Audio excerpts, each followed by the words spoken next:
Fala, time, boa noite, tudo bem? Estamos ao vivo aqui no Facebook com a fera, Dr. Tiago Natalio. Daqui um minutinho também no Instagram.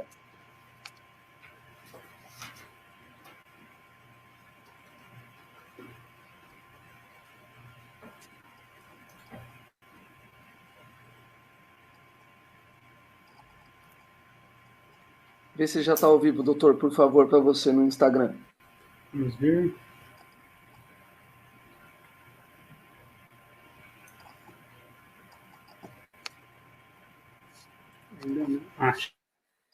Legal. Vou enviar o convite aqui. Por favor.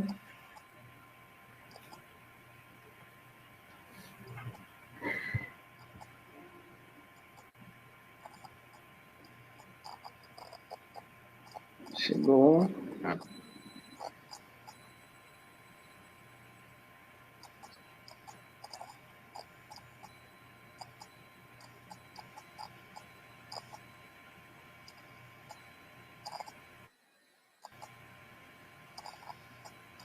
Chegou o convite? Chegou sim, tá habilitando aqui, pelo menos para mim já está indo. Perfeito.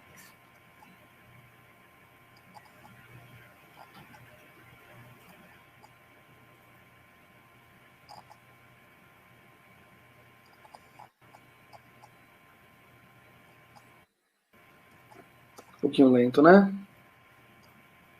Acho que desconectou, doutor. Eu vou tentar te convidar dessa vez. Ok. Ah, você não está aparecendo aqui para mim. Você consegue tentar novamente, doutor, por favor? Sim. Ó, tá chegando o Wellington aí, a Vanessa. Marilene tá aí também. Obrigado pela presença, pessoal.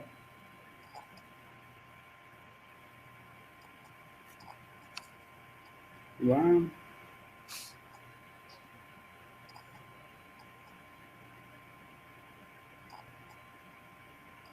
Enviada a solicitação. Legal.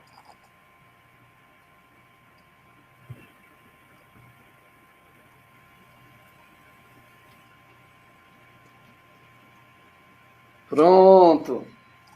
Fala, doutor, boa noite.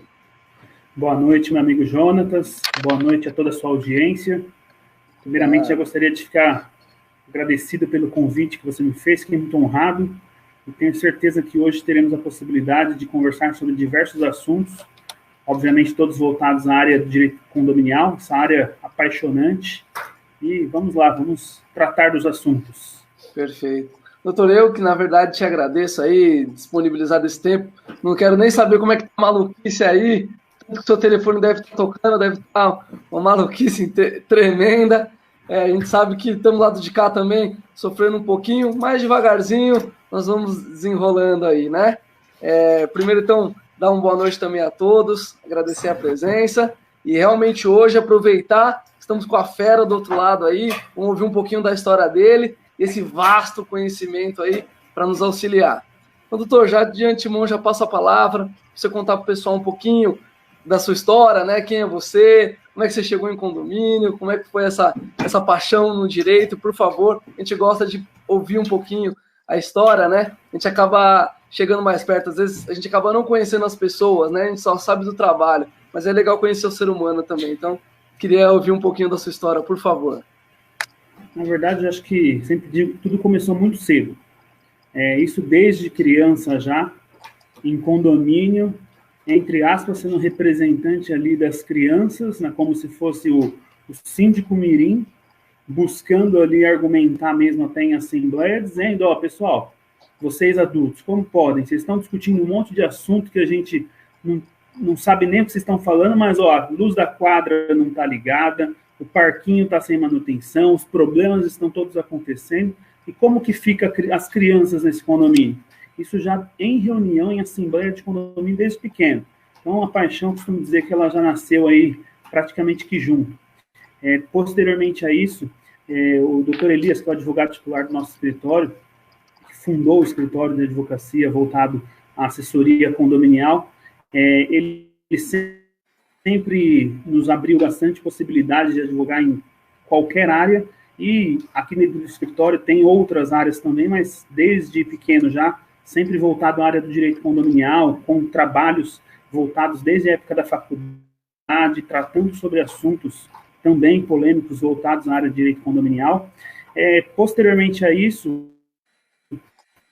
aqui dentro do nosso escritório, um bom relacionamento com diversos condomínios, administradores de condomínio, no qual nós vem prestando serviço, sempre de modo a trazer uma solução aos síndicos, aos condomínios, e buscando também atuar nessa vivência e também escrevendo bastante aí para diversos jornais e revistas, todos especializados nessa área. Atualmente também escrevendo, está para ser lançado um livro, junto com diversos coautores, que a gente vai inaugurar futuramente. Então, tem bastante história, tem bastante assunto, mas todos aí ligados à área do direito condominial, que é a especialidade do nosso escritório. Que bacana, doutor. Doutor, só uma questãozinha antes da gente seguir aqui. O pessoal está pedindo para que o senhor, se puder, por favor, ficar um pouquinho mais alto, né? Ficar um pouquinho, e no celular, se possível, da medida que o senhor conseguir, deixar ele na vertical. Vê se o senhor consegue de alguma maneira, por favor. Tá de ponta cabeça aí? Ele tá um pouco de lado para a turma. Vamos lá. Deixa eu só colocar um calço aqui, porque para variar esse fone aqui desse celular aqui, embora o fone não precisa nesse aqui, né? No celular. Não. Bom, vamos fazer o teste. Quer tentar? Veja aí, por favor. Conseguem? Já está dando um pouquinho de eco. Vê se você deixa ele no mudo, por favor. Deixa eu ver se eu deixo no mudo. Enquanto isso, eu vou dar um alô pro pessoal aqui. O Rodrigo chegou, o seu Antônio está por aí, o Lucas, Elô está por aí, Poder do Hábito, grande Gleidson, bastante gente. Dá um alô pro Fábio, pro Vitor, que também estão aí. Melhorou agora? Sim, sim. Agora o pessoal está agora olhando para as duas câmeras aqui. Pronto. Robson chegando também. Bastante gente, doutor. Bastante gente, bastante amigos aí também entrando, prestigiando. Daqui a pouco eu vou deixar um abraço pro pessoal aqui, mas já adiantando também, diversas pessoas que nos seguem carinhosamente, seguem as nossas redes sociais, acompanha bastante coisa da qual a gente escreve, os pareceres, os artigos, e a gente sempre costuma dizer que muitas das vezes as pessoas se sentem tão distantes do advogado, mas costumo dizer que a gente está muito próximo mesmo. Qualquer problema, qualquer dúvida, entre em contato com a gente, seja pelas redes sociais, pelo WhatsApp, tem o nosso contato, é só entrar e a gente bate um papo sobre o assunto, certamente, obviamente, voltado a condomínio, mas também temos aqui dentro do escritório outras especialidades, mas eu convido vocês que estão nos assistindo a, de fato, entrar para a gente conversar, independente do assunto. A gente está aqui para realmente trazer aí algum tipo de conhecimento, mas, acima de tudo, ter um bom relacionamento com as pessoas. Legal, doutor. Então, só recapitulando. Então, o senhor, na verdade, desde pequeno já foi embora, virou lá um síndico mirim, alguma coisa assim, e aí, enfim, até pelo nome do escritório, imagino que seu pai, né, já esteja na área, e você se influenciou. Exato. Foi mais ou menos nesse sentido? Exatamente. Aqui, na verdade, somos todos advogados, aqui a família inteira, somos 4 irmãos, pai e mãe, todos atuando na área da advocacia condominial, assessorando os condomínios. Que legal. Então, realmente, o assunto aqui, a gente respira isso tanto no trabalho, quanto até mesmo dentro de casa, num jantar, seja no sábado, no domingo, a gente está sempre falando de condomínio, até porque o condomínio em si, ele traz um leque muito grande. E hoje em dia ele é multidisciplinar, a gente consegue discutir qualquer assunto de qualquer área, e ele muitas das vezes se aplica a condomínio. Dias mesmo estava assistindo uma psicóloga falando sobre as relações, os conflitos dentro do condomínio, e em todas as outras áreas, hoje, os condomínios têm que ser vistos de um modo diferente. Por exemplo, aqui em São Paulo, há dados em que dizem que 50% da população ou mora ou trabalha em condomínio. Então, a gente precisa ter um olhar diferente. E a gente tem observado cada vez mais que as próprias leis em si, muitas das vezes, deixam aí a desejar no tocante a não falar do condomínio. Tivemos agora exemplos na pandemia, diversas leis, decretos, e nenhum voltava ali a falar do condomínio, explicar se estava dentro ou se estava fora, se podia ou se não podia, deixando aí os síndicos aí numa situação bastante delicada, sem ter aí um respaldo, e, ou seja, não observou uma coletividade muito grande, uma sociedade muito grande, hoje bastante representativa. Se fôssemos falar em valor, por exemplo, aqui em São Paulo, há dados também de que o valor do montante das ordinárias de São Paulo é equivalente ao que o próprio prefeito administra com o IPTU arrecadado. Olha ou só. Seja, estamos falando de um valor expressivo. Sem dúvida. Quem não atua para condomínios, quem não trabalha com direito condominial, independentemente da área que está trabalhando, tem que olhar para o condomínio como um nicho diferenciado e, de algum modo, buscar trabalhar com esse público. Que legal, doutor. Poxa, então, eu tenho uma amostra grátis, né? Eu tenho um pai advogado, irmã advogado, mas vocês aí, o almoço deve ser aqui muito bacana. Só conflitos, né? É bom as discussões, né? Hoje em dia, na verdade, está todo mundo discutindo direito. E isso é bom, porque a gente está cada vez mais deixando o direito como uma ferramenta que é necessária para o dia a dia. A gente tanto fala que as pessoas têm que conhecer os direitos que têm, e isso, sem dúvida, é um fato. As pessoas precisam ter acesso ao conhecimento, ter acesso aos advogados, para que no dia a dia tenha condição de fazer valer os seus direitos, mas entender que, embora exista direito, também tem muitos deveres a serem cumpridos. Sem dúvida. Doutor, você não acredita, já tem dúvida para o senhor, nem começamos ainda, o pessoal já está perguntando. Vamos cortar um pouquinho assim só para a gente atender aqui o Lucas. Ele perguntou o seguinte, imagina até pela questão da pandemia, se o condomínio pode cortar a água do morador que não está pagando. Então, na verdade, Lucas, isso nem mesmo sem a pandemia. Durante, vamos dizer assim, um passado não muito longe, diversas empresas no mercado trabalharam com corte de água, corte do fornecimento, ou seja, interrupção.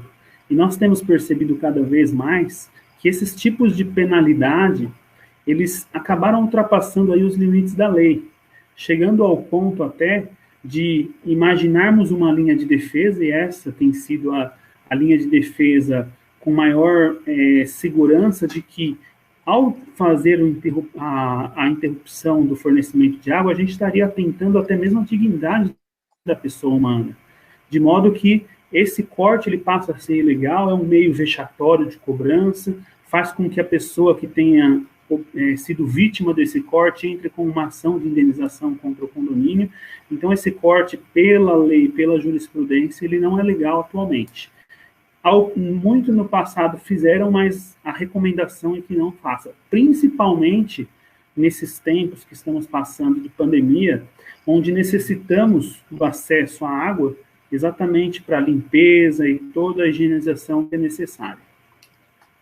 Olha lá, então já, a primeira aulinha já vamos anotar aí. Então, nada de corte de água. Se você é síndico que estava pensando em fazer isso, nem pensar. E se você está como condômino, imagina o Lucas, tiver sabendo de alguém aí que foi cortado, pode falar que, eventualmente, o condomínio pode sofrer sanções graves, né, doutor? O que pode acontecer com o condomínio numa circunstância dessa, doutor? Então, a principal sanção seria o quê? A pessoa entrar com uma ação contra o condomínio, ou se defender num determinado processo que o condomínio tenha, chegando ao ponto de pedir uma indenização.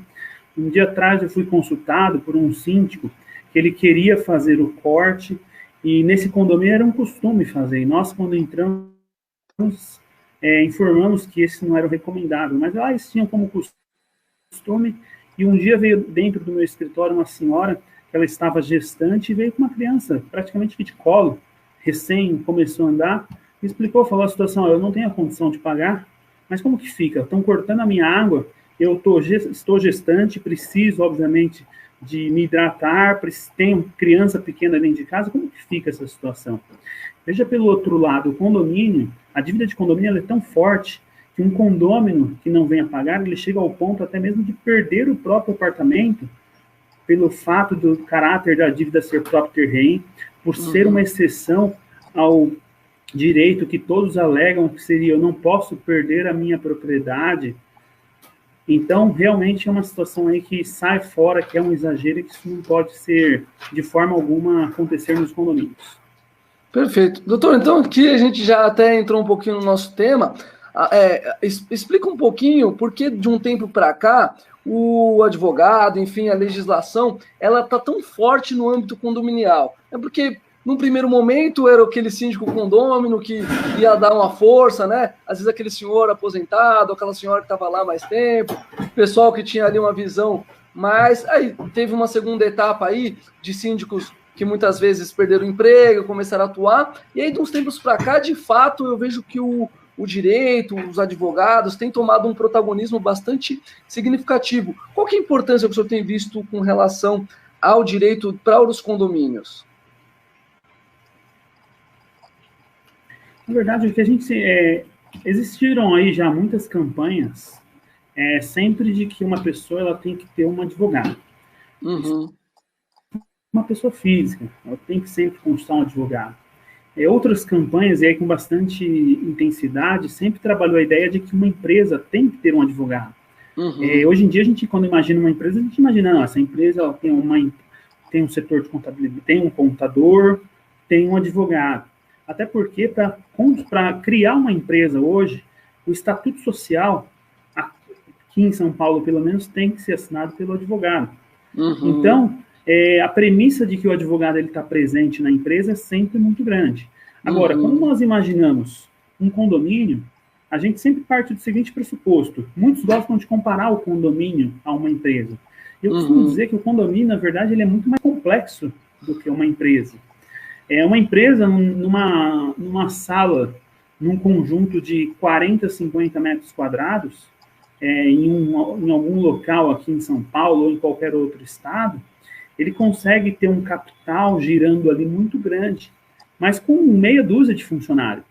Agora, um condomínio, muitas das vezes com 100 unidades, 200 unidades, ou até mais, temos condomínios de 3 mil unidades, que gira certamente aí no decorrer de 2 anos, uma ordinária de 1 milhão, 1 milhão e meio, e só que ele conta com, além de contar com muitos funcionários, existem prestadores de serviço, existem diversas relações do dia a dia e mais, conta com os condôminos que estão todos os dias subindo e descendo. Condomínios aí bastante populosos, de 15, de 12, de 8, de 10, de 5 mil pessoas, 3 mil pessoas. Qualquer condomínio que você pegar aí hoje em dia, não muito grande, tem 1.000 pessoas circulando. Ou seja, a área comum do condomínio é muito grande e isso requer, isso expõe tanto o condomínio quanto a figura do síndico como representante legal, há um perigo que é comum, há um risco que é comum. Diante de todas essas circunstâncias e diversas outras que poderíamos enumerar aí a noite inteira, falando sobre as responsabilidades trabalhistas, direito civil, responsabilidade criminal, ambiental, previdenciária, tributária, então existem diversos direitos aí por trás disso que precisa ter um olhar diferenciado. Diante disso, a necessidade de como uma empresa precisa de um advogado, ao condomínio não é diferente. Condomínio Perfeito. Muito mais, porque está lidando ali todos os dias com problemas que podem acontecer, e a gente sempre faz a seguinte observação. O síndico, ele, enquanto representante da coletividade, muitas das vezes só passando pelo cargo, nem exerce de forma profissional, não trabalha, não vive daquilo, muitas das vezes ele fica com um problema por conta de uma atitude que ele tomou que não teve o respaldo de um departamento jurídico, e esse problema leva ele durante muitos anos, por conta de um processo, muitas das vezes de contas, ou um trabalho mal elaborado. Então, precisa, sim, ter um departamento jurídico. Isso a gente não defende só o departamento jurídico, certamente defendemos que o condomínio tem que ter uma administradora de condomínio, que precisa ter um engenheiro para que faça e tome cuidado dos assuntos voltados à parte de engenharia, ou arquiteto também. Então, não é só o departamento jurídico, o condomínio precisa de uma estrutura.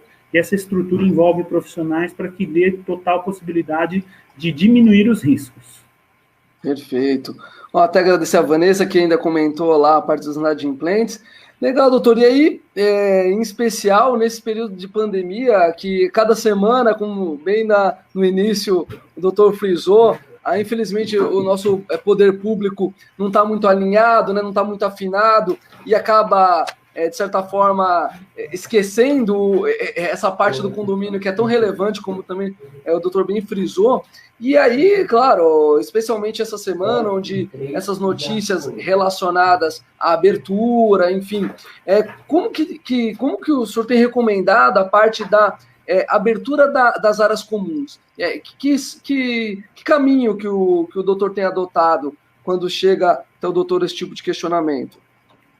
O primeiro ponto a ser analisado, a gente está vivendo um momento aí totalmente diferenciado, do qual a nossa geração, e até a geração dos nossos pais, não tem precedentes disso.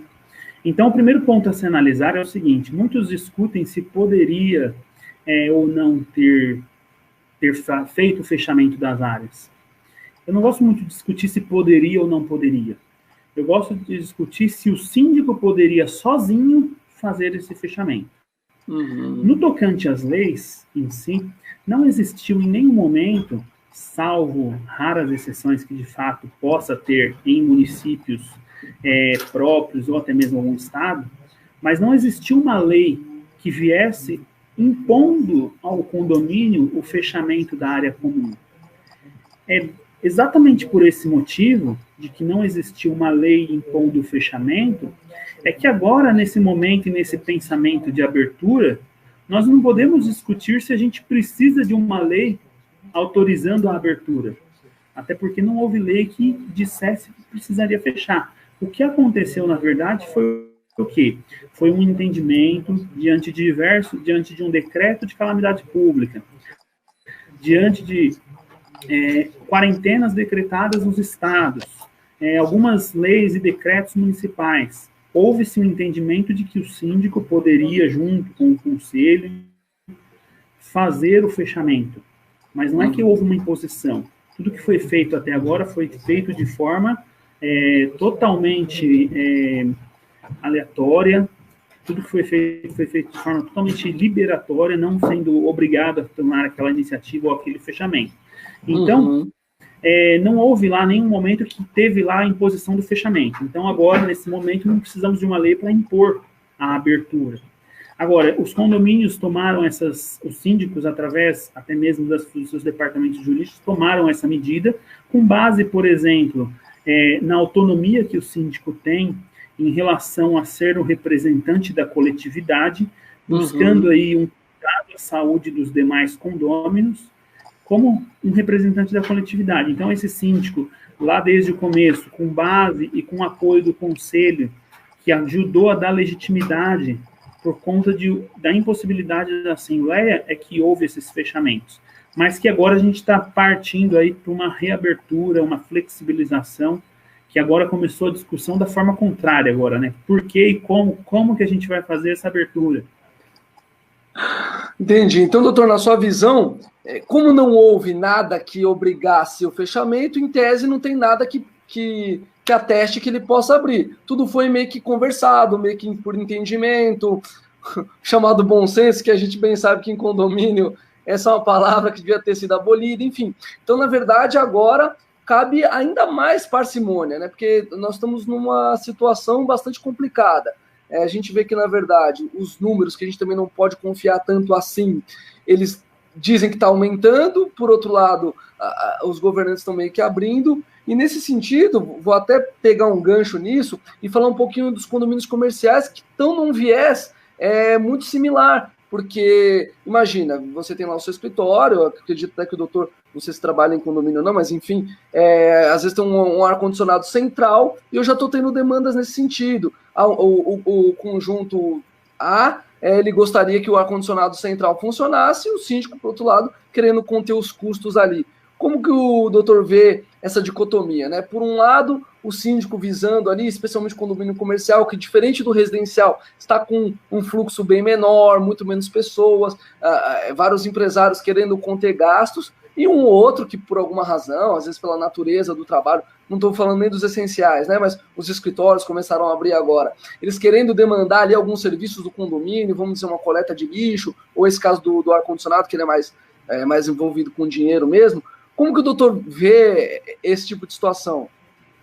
Na verdade, o que acontece? A gente tem que imaginar que, embora houve essa ideia, essa linha de um fechamento, ao mesmo tempo que nós tínhamos diversas pessoas que estavam externo ao condomínio durante o dia, passaram a ficar de forma interna, fazendo home office, etc., eles passaram ali, de fato, a consumir muito mais. Os condomínios, as contas em si, passou a ter um número bastante expressivo.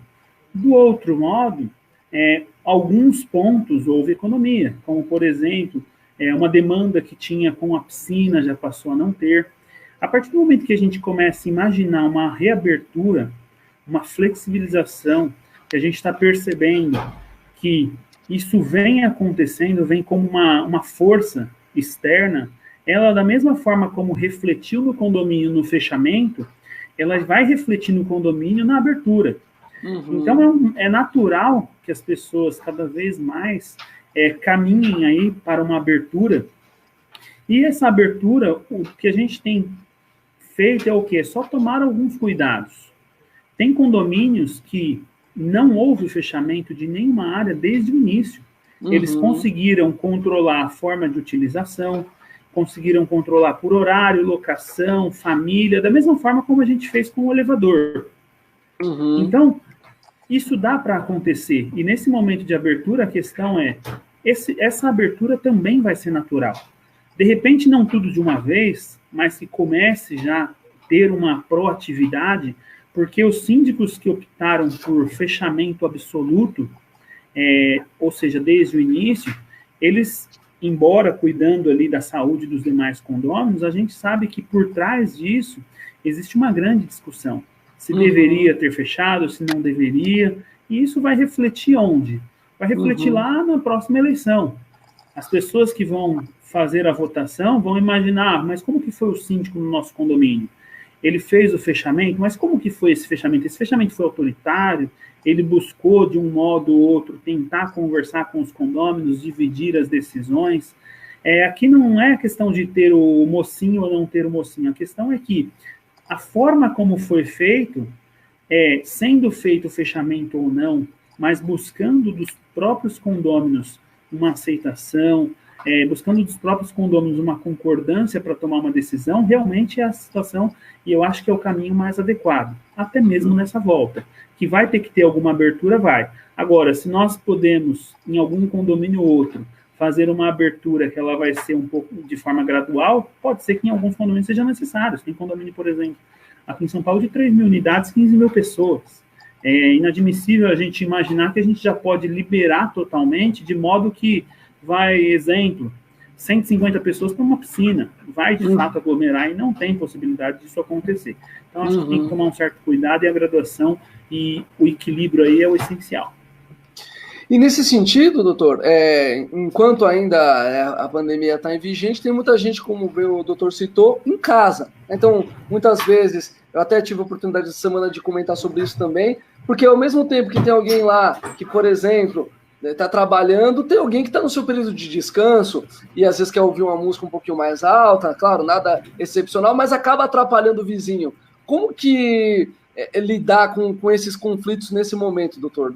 Falando até do aspecto legal, porque o aspecto humano seria o diálogo, né? Mas a gente sabe que, infelizmente, nem sempre as coisas caminham para essa forma. No aspecto mais legal, como que o doutor vê esse tipo de convivência?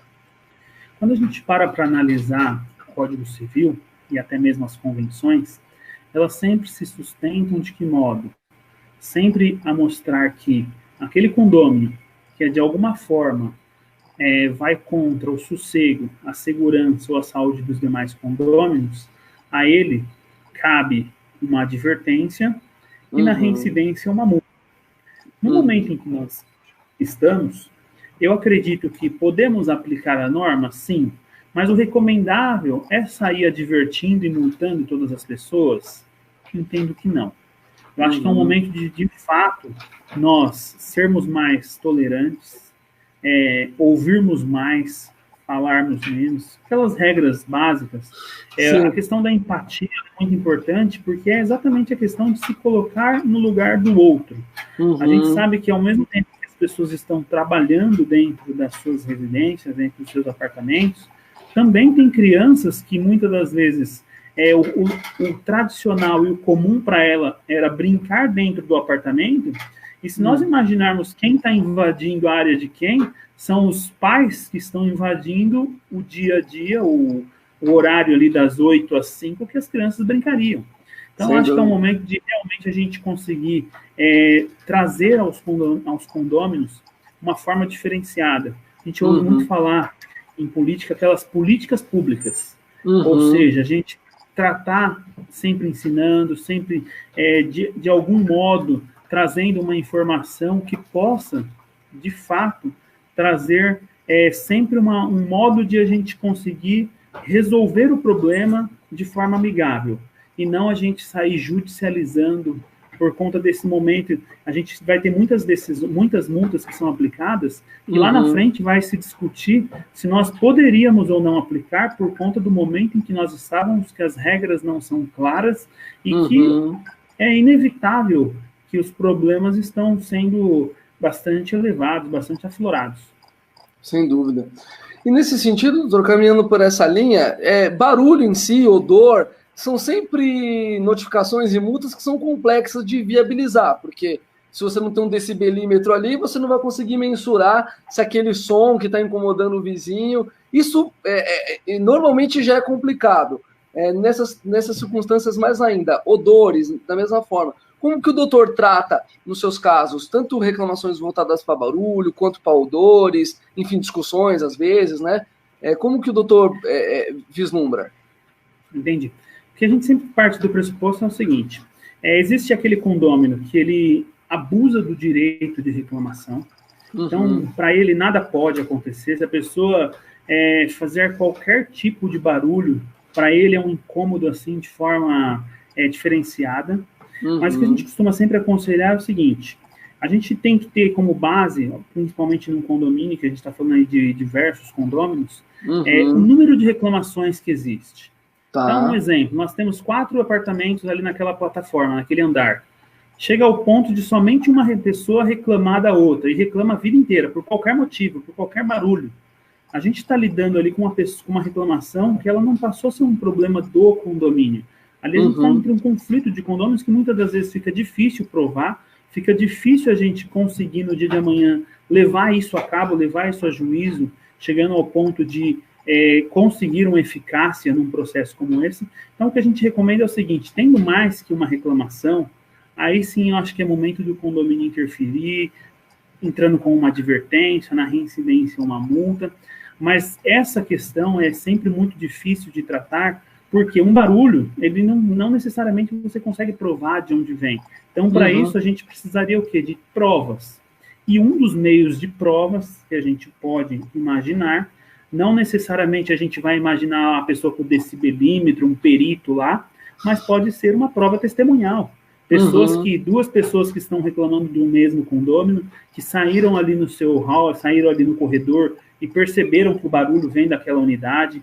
Ou muitas das vezes, quando a gente fala de odor, 2 pessoas que observaram que aquela fumaça saía daquele determinado apartamento.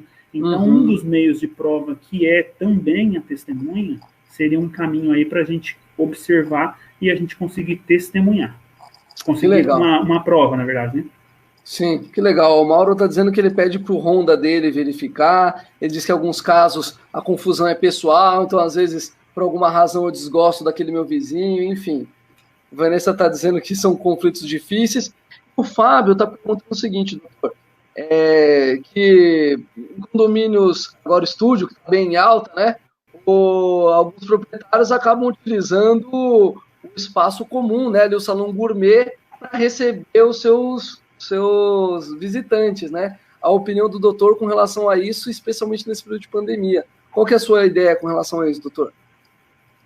No tocante às visitas em si, nesse momento, tudo que diz respeito à área comum, a gente pode sim sofrer uma certa limitação, e essa limitação ela acaba vindo do próprio representante do condomínio, o representante legal, que é o síndico, que conforme nós havíamos falado e conversado no começo, é sempre muito bom que ele tenha o respaldo do conselho, ou muitas das vezes o respaldo dos próprios condôminos. De que forma que ele vai conseguir o respaldo dos condôminos?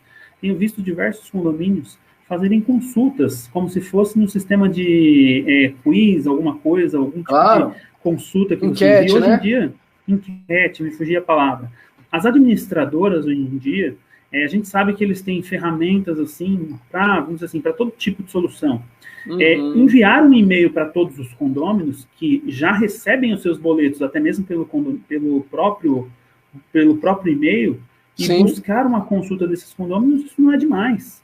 A gente já faz, a gente já emite comunicados todos os dias, e a gente não pode emitir um comunicado solicitando uma resposta exatamente para viabilizar a participação do condômino. Então, sim, essa é uma ferramenta que, nesse momento, por conta da pandemia, não tem como se tratar numa assembleia, mas quanto mais o síndico buscar dos seus condôminos um respaldo para toda atitude que ele tomar, sem dúvida nenhuma, vai ser o melhor caminho. Então, no momento em que o síndico faz uma restrição à área comum, a essa área, a gente vai ter certamente uma impossibilidade de se manter qualquer tipo de reunião ali. Então, quando se fala da área de dentro do apartamento, ou seja, da unidade autônoma, está tendo uma discussão muito grande, porque existe um projeto, que é o 1179, que e deu-se início no Senado, foi à Câmara, voltou ao Senado e já está junto ao presidente para uma sanção ou veto.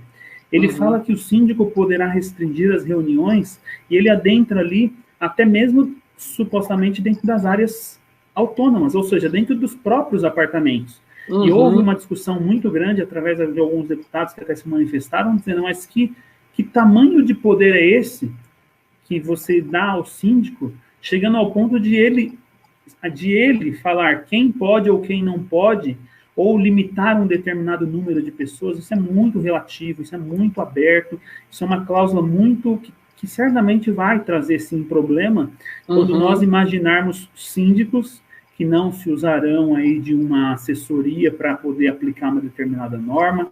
Sim. Então, a gente vai ter um certo problema. Então, o que a gente aconselha, ainda que essa lei venha a ser aprovada, é que o síndico também se use novamente de muito bom senso, que tenha um respaldo jurídico, e que, diante de algo que venha a acontecer, a nós, não só ao síndico, como a todos os condôminos, cabe o quê? O direito de fazer uma denúncia. Se eu perceber que tem uma festa dentro de um apartamento com um grande acúmulo de pessoas, ou seja, uma aglomeração de pessoas que já é impedido por leis e decretos, cabe a nós entrar em contato com as autoridades sanitárias e policiais. Então, eu acho que tem que tomar um certo cuidado, e isso cabe a todo condomínio, mas chegar ao ponto de dar ao síndico esse poder de fazer ali uma limitação, quando a gente dá o poder do síndico, o poder ao síndico de restringir, como que ele restringe dentro de um condomínio na prática? Ele vira para a visita e fala, você não vai entrar? A gente já tem um certo problema ali. Difícil. Então, é muito, muito delicada essa situação. Então, acho que cabe aí às autoridades policiais e sanitárias tomar as medidas, as denúncias, e caminhar por essa linha de raciocínio. Perfeito. O doutor comentou sobre a Assembleia, o Roberto fala que muitas vezes o condômino que reclamou não vai lá na Assembleia para validar o que ele havia reclamado. Rosa dando boa noite aqui, parabenizando. Doutor, então, até entrando no mérito das assembleias, as benditas assembleias virtuais, parece que amanhã que o presidente vai sancionar ou não, como que é a sua visão em relação às assembleias virtuais, doutor?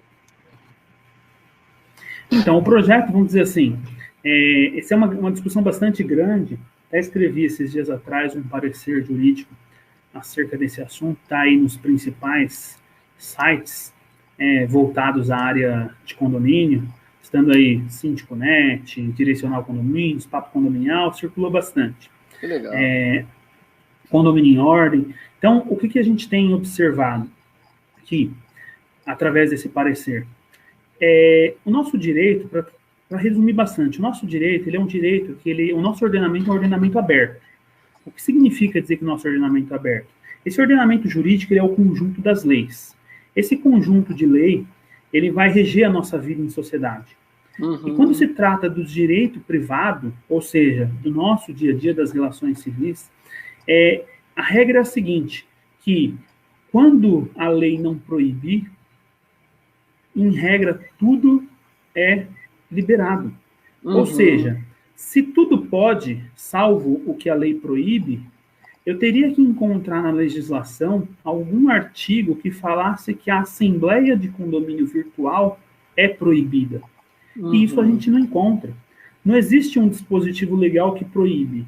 Então, eu não preciso de uma lei como essa do projeto que venha dizer que uma assembleia virtual pode ocorrer. Porque isso eu já tenho certeza que pode. A questão é, se pode, ou seja, se a lei não proíbe eu posso, como que eu vou materializar isso na vida em condomínio? Como que eu vou legalizar isso dentro de um condomínio? Aí a gente vai ter que se remeter ao Código Civil. Lá no Código Civil tem um artigo, que é o 1334, que eu julgo assim, ser o mais importante no tocante às relações condominiais. Porque é esse artigo que cria a Convenção de Condomínio. E ao criar a Convenção de Condomínio, ele ao mesmo tempo já fala o que a Convenção de Condomínio determinará. Tendo ele 5 incisos, e o inciso 3º fala que caberá à convenção a competência das assembleias, a sua forma de convocação e o quórum exigidos para as deliberações. De modo que, se nós estamos tendo essa matéria voltada à assembleia, regulada na convenção de condomínio, qualquer alteração que eu faça no dia a dia, eu preciso o quê?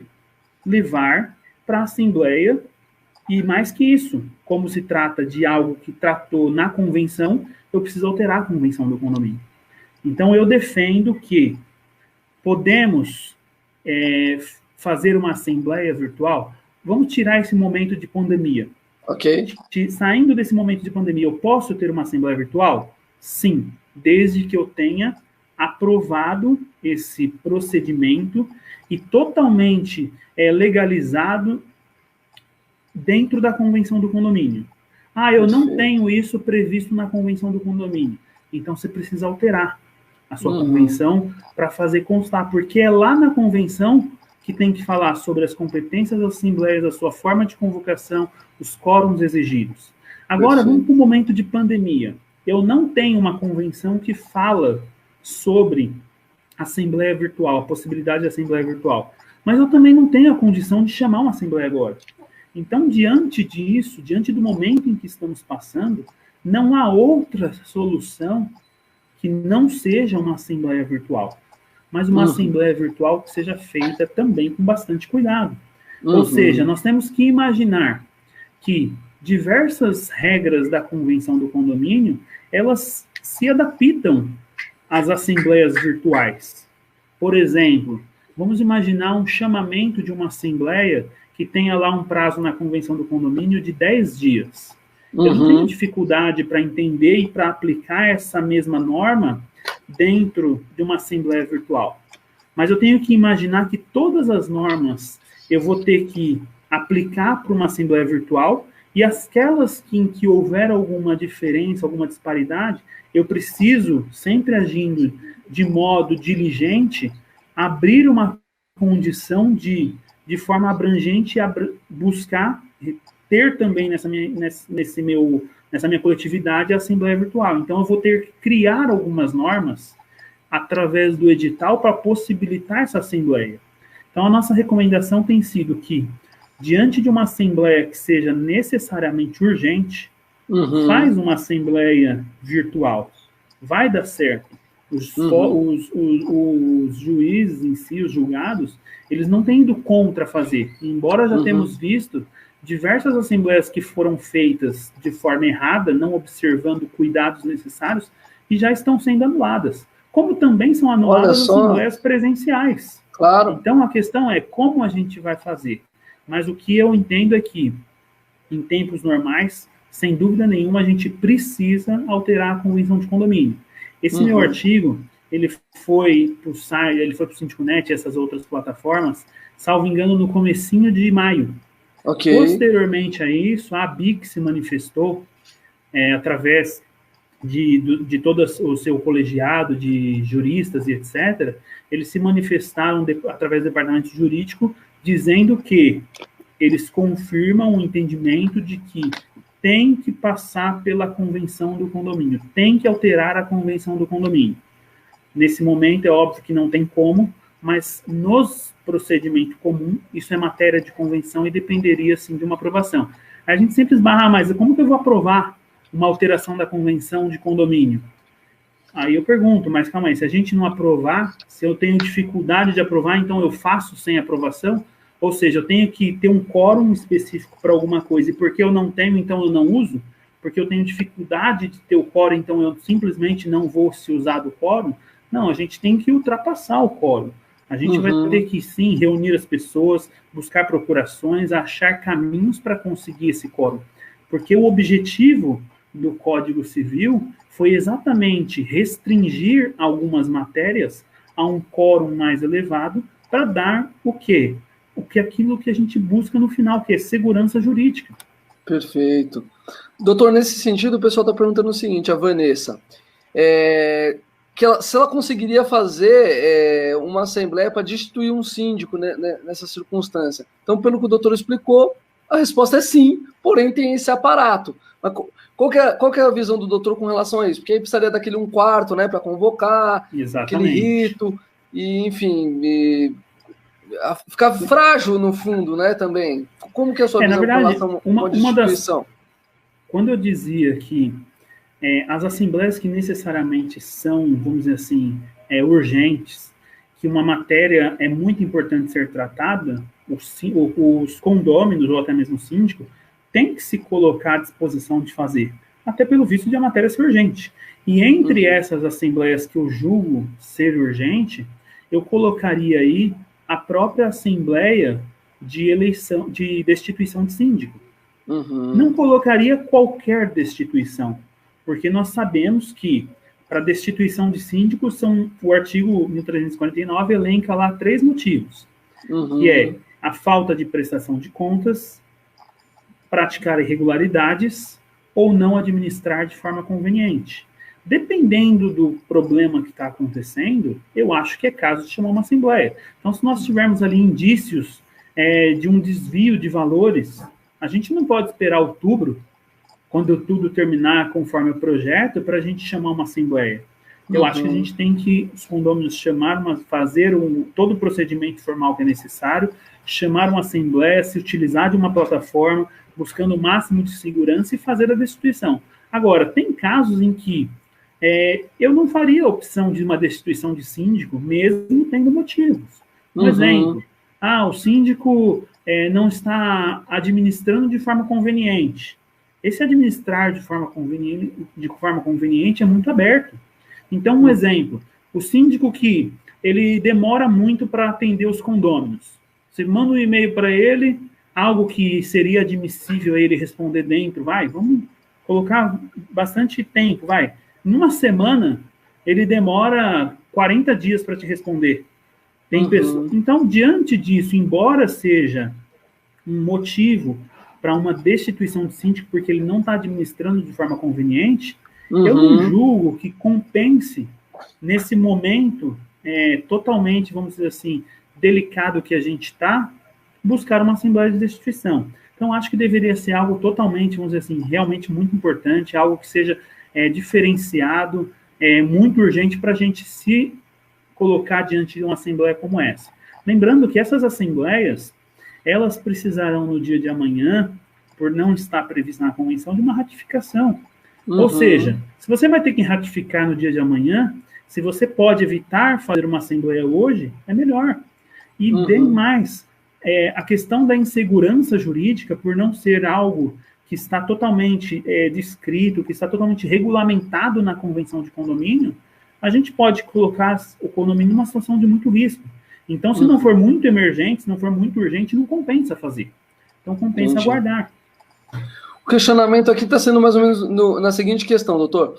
Vamos dizer o seguinte, então, eu acho que é muito relevante, acho que é muito importante essa assembleia, eu não quero correr nenhum risco, eu convoco uma assembleia diante da impossibilidade de fazer a presencial, faço virtual para alterar a convenção. O doutor acha que isso é viável, é possível, é seguro? Não, aí só um detalhe. Essa convenção não vai ser alterada agora, porque a gente também depende de uma assembleia para alterar a convenção. Sim, então, nesse momento em que nós estamos, pode sim fazer a assembleia virtual, mesmo não tendo previsão na convenção. Porque outro modo não há para se fazer a assembleia.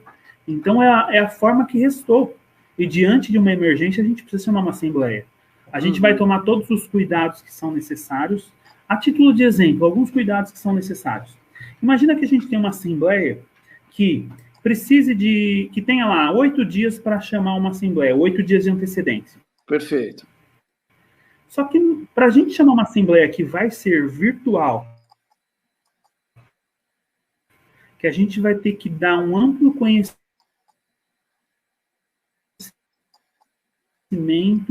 a gente tem problema de cadastro, e-mails que chegam, que voltam, que vai para a caixa de spam. Ou seja, diante de uma assembleia virtual que envolve um procedimento totalmente diferenciado, e também dado na acessibilidade que você tem que dar a todos os condôminos para essa assembleia, seria muito razoável, ainda que não conste da convenção, e é por isso que tem que alterar a convenção, nós imaginarmos para uma assembleia da qual a gente nunca fez, que as pessoas vão ter que se adaptar, a gente aumentar esse período entre o chamamento e a assembleia, até mesmo para nós buscarmos os condôminos, de repente, um feedback se eles têm ou não essa condição. Então, a título de exemplo, com 100 unidades. Hoje, um smartphone é muito comum nós termos. Claro. Mas tem pessoas que têm um celular que ele não tem esse modo avançado de teleconferência. Perfeito. Então, isso não seria, pode ser que também tenham pessoas que não têm acesso à internet. E nos condomínios, onde a gente tem visto assembleias virtuais, a gente tem observado que tem empresas que eles, lá na área comum do condomínio, de forma bastante separada, porque a gente está nesse momento, e quando a gente está fora da pandemia, a gente dá acessibilidade às pessoas que não têm internet para participar lá no salão de festas, colocando uma internet para que ele tenha condição. Legal. Ou seja, é muito recomendável que esse edital ele seja entregue com bastante dias de antecedência, até o ponto da pessoa imaginar o que, eu estou com uma certa dificuldade, eu preciso, por exemplo, de um celular que eu não tenha conexão. Por que não? Nós buscarmos incluir essa pessoa, que muitas das vezes é a exceção.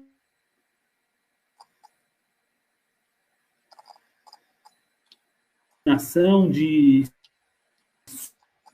som e etc. As questões que para evitar problema.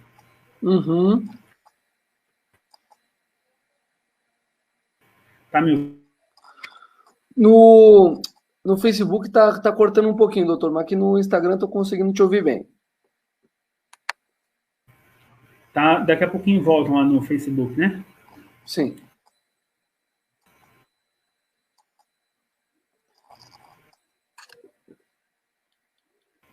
Já tá próximo dele? Sim, né? Pode seguir aqui no Insta por enquanto, por favor. Ah, perfeito, vamos sim. Então, só para concluir esse raciocínio... Até bom o doutor ter citado isso, só fazer uma observação. Nossa equipe já até colocou mais acima aí o link para o pessoal continuar, se quiser, lá no Facebook. Nós vamos colocar aqui de novo, porque o papo está muito bom e estamos aí faltando uns 5 minutinhos, mais ou menos, para terminar aqui no Insta. Então, por favor, doutor, conclua o seu raciocínio, depois eu vejo se dá tempo da gente colocar as perguntas aqui da turma.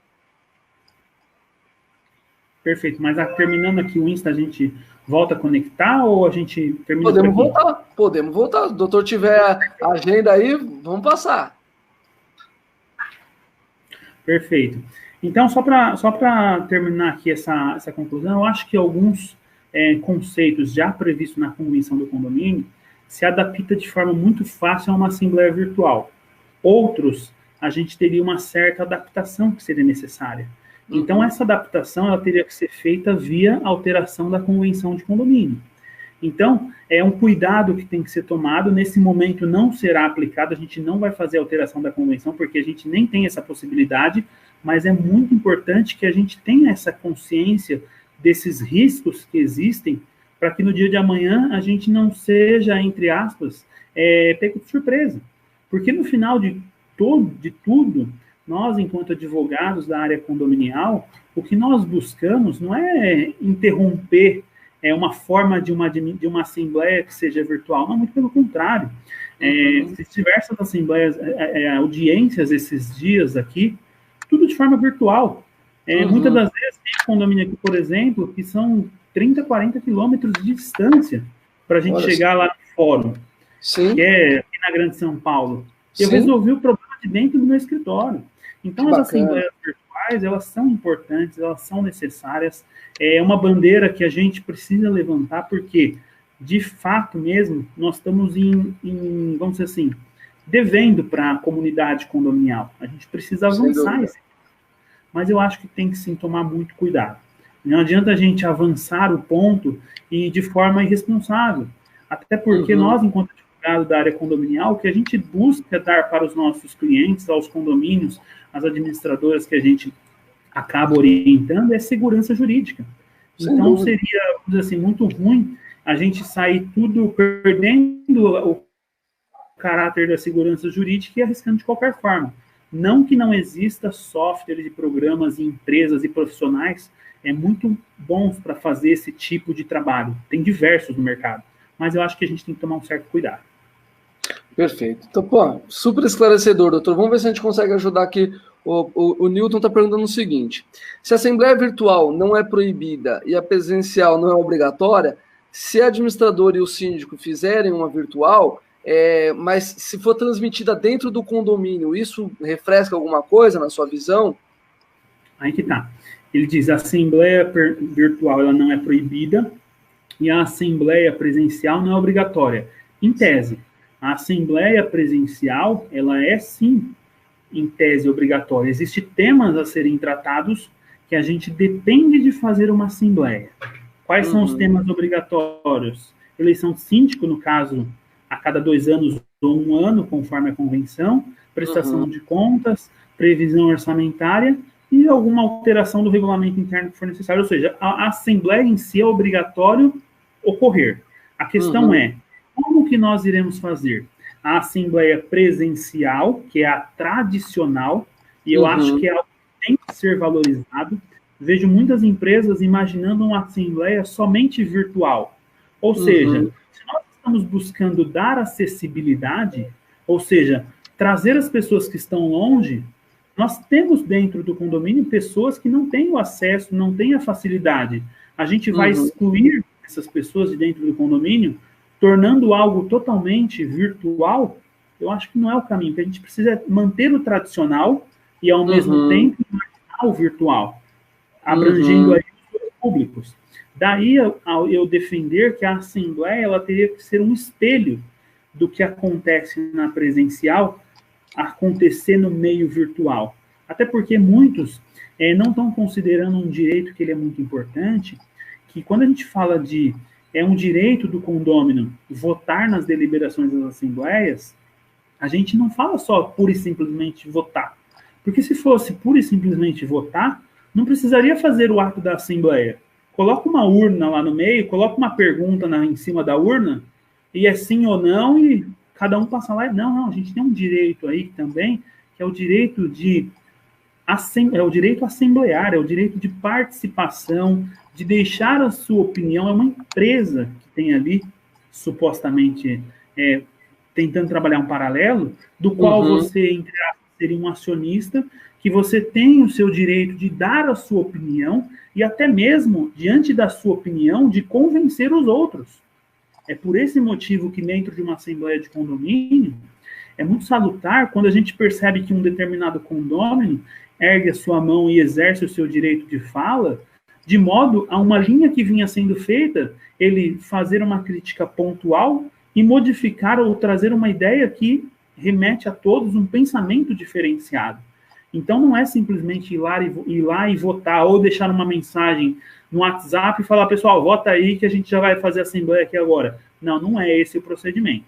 A assembleia, perfeito, como até bem dito aqui pelo Dr. Miguel Zain, é um grande profissional da área do direito, que tem um livro excelente voltado à área de direito condominial contemporâneo, coloca que a assembleia tem que ser híbrida, ou seja, essa mistura, exatamente, mistura do que é o presencial com o virtual.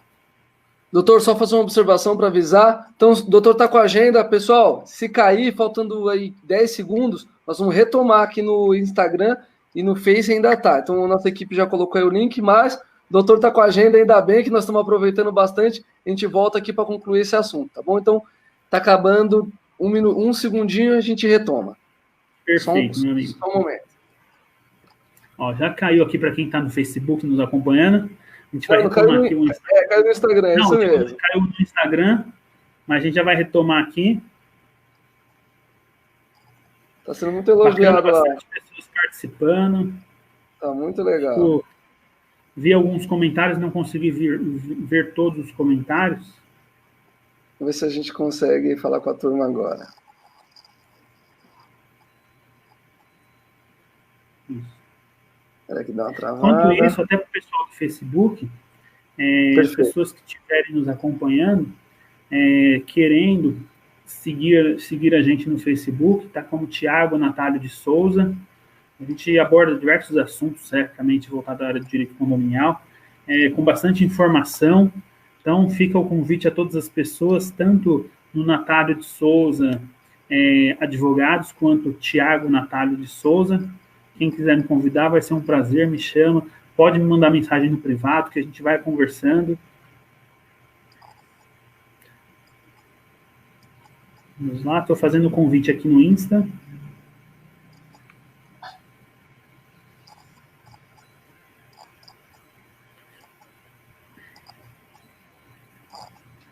Acho que já vamos retomar. Fantástico. Como já era previsto, super enriquecedor, super fantástico. Bom, estamos de volta. Time, voltamos. A fera aqui, como vocês viram, né? Parece que é até fácil legislar. Vamos voltar aqui. Doutor, então, se eu puder só retomar lá o raciocínio, o doutor estava falando a respeito da Assembleia Híbrida. Qual que é a sua visão em relação a isso? Exatamente. Então, concluía o raciocínio, dizendo tão somente que nós precisamos imaginar uma assembleia que seja híbrida, de fato, ou seja, uma mistura entre o presencial físico e o presencial virtual, de modo que a gente consiga dar acessibilidade às pessoas. A gente sabe, tem condomínios, por exemplo, para quem não conhece, que eles são projetados para idosos. Então, imagina num condomínio que ele é projetado para o idoso, nós entrarmos com uma plataforma totalmente virtual, excluindo o presencial físico, e dizendo para eles assim, ó, a partir de agora, senhores condôminos que estão morando aqui nesse condomínio que é projetado para o idoso, não que há nenhum problema, eu tenho diversas pessoas e amigos que eu conheço, pessoas aí já idosas, a minha sogra, por exemplo, tô brincando, minha sogra eu já vou morrer quando chegar em casa. Cuidado, hein? Você tá brincando aí com uma parte que é perigosa. Não é nada, é brincadeira. Brincadeira. Mas a gente tem diversos condomínios que são projetados para idosos que a gente precisa ter um olhar diferenciado. É como quando a gente fala de fazer um boleto que ele vai ser totalmente virtual. A partir de agora, o condomínio não manda mais boleto em papel. Tem pessoas em condomínio que, quando a gente resolve tomar uma medida assim, excluindo as pessoas que ainda se usam do tradicional, a gente vai acabar, vamos dizer assim, agradando uns e desagradando outros.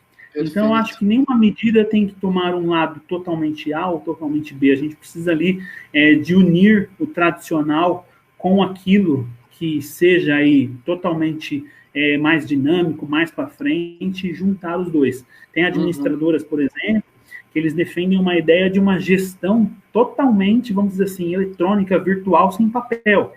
Tem síndico que não se adapta a isso.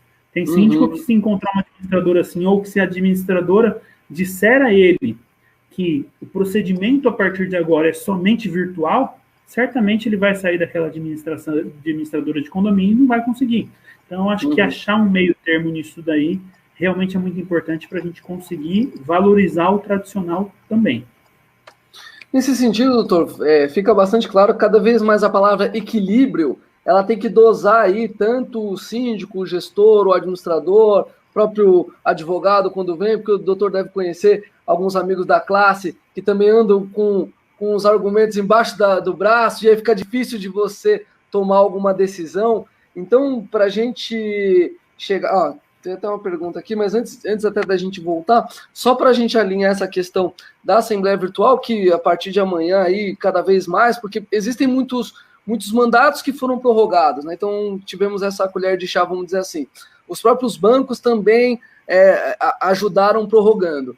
Mas, diante de tudo isso, algumas situações que, vamos dizer, para minha opinião, para a opinião do doutor, não sejam urgentes, mas para aquela comunidade ali, pode ter algum caráter de urgência.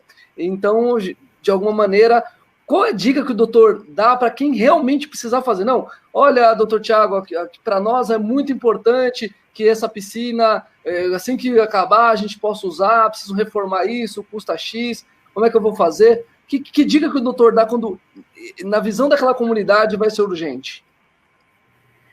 Primeiro ponto, partindo do pressuposto de que, de fato, é urgente, a gente trabalhando aí uma questão também de uma obra necessária, algo que seja voluptuário, a gente já indicaria não fazer, e quando a gente se trata de conceitos de voluptuário, útil, necessário, a gente sabe que o que é necessário existe respaldo, existe uma necessidade de ser feito, aquele voluptuário que seria aquilo que era para o mero deleite, ou para abranger um valor diferenciado, um valor agregado, isso já não conseguiria passar.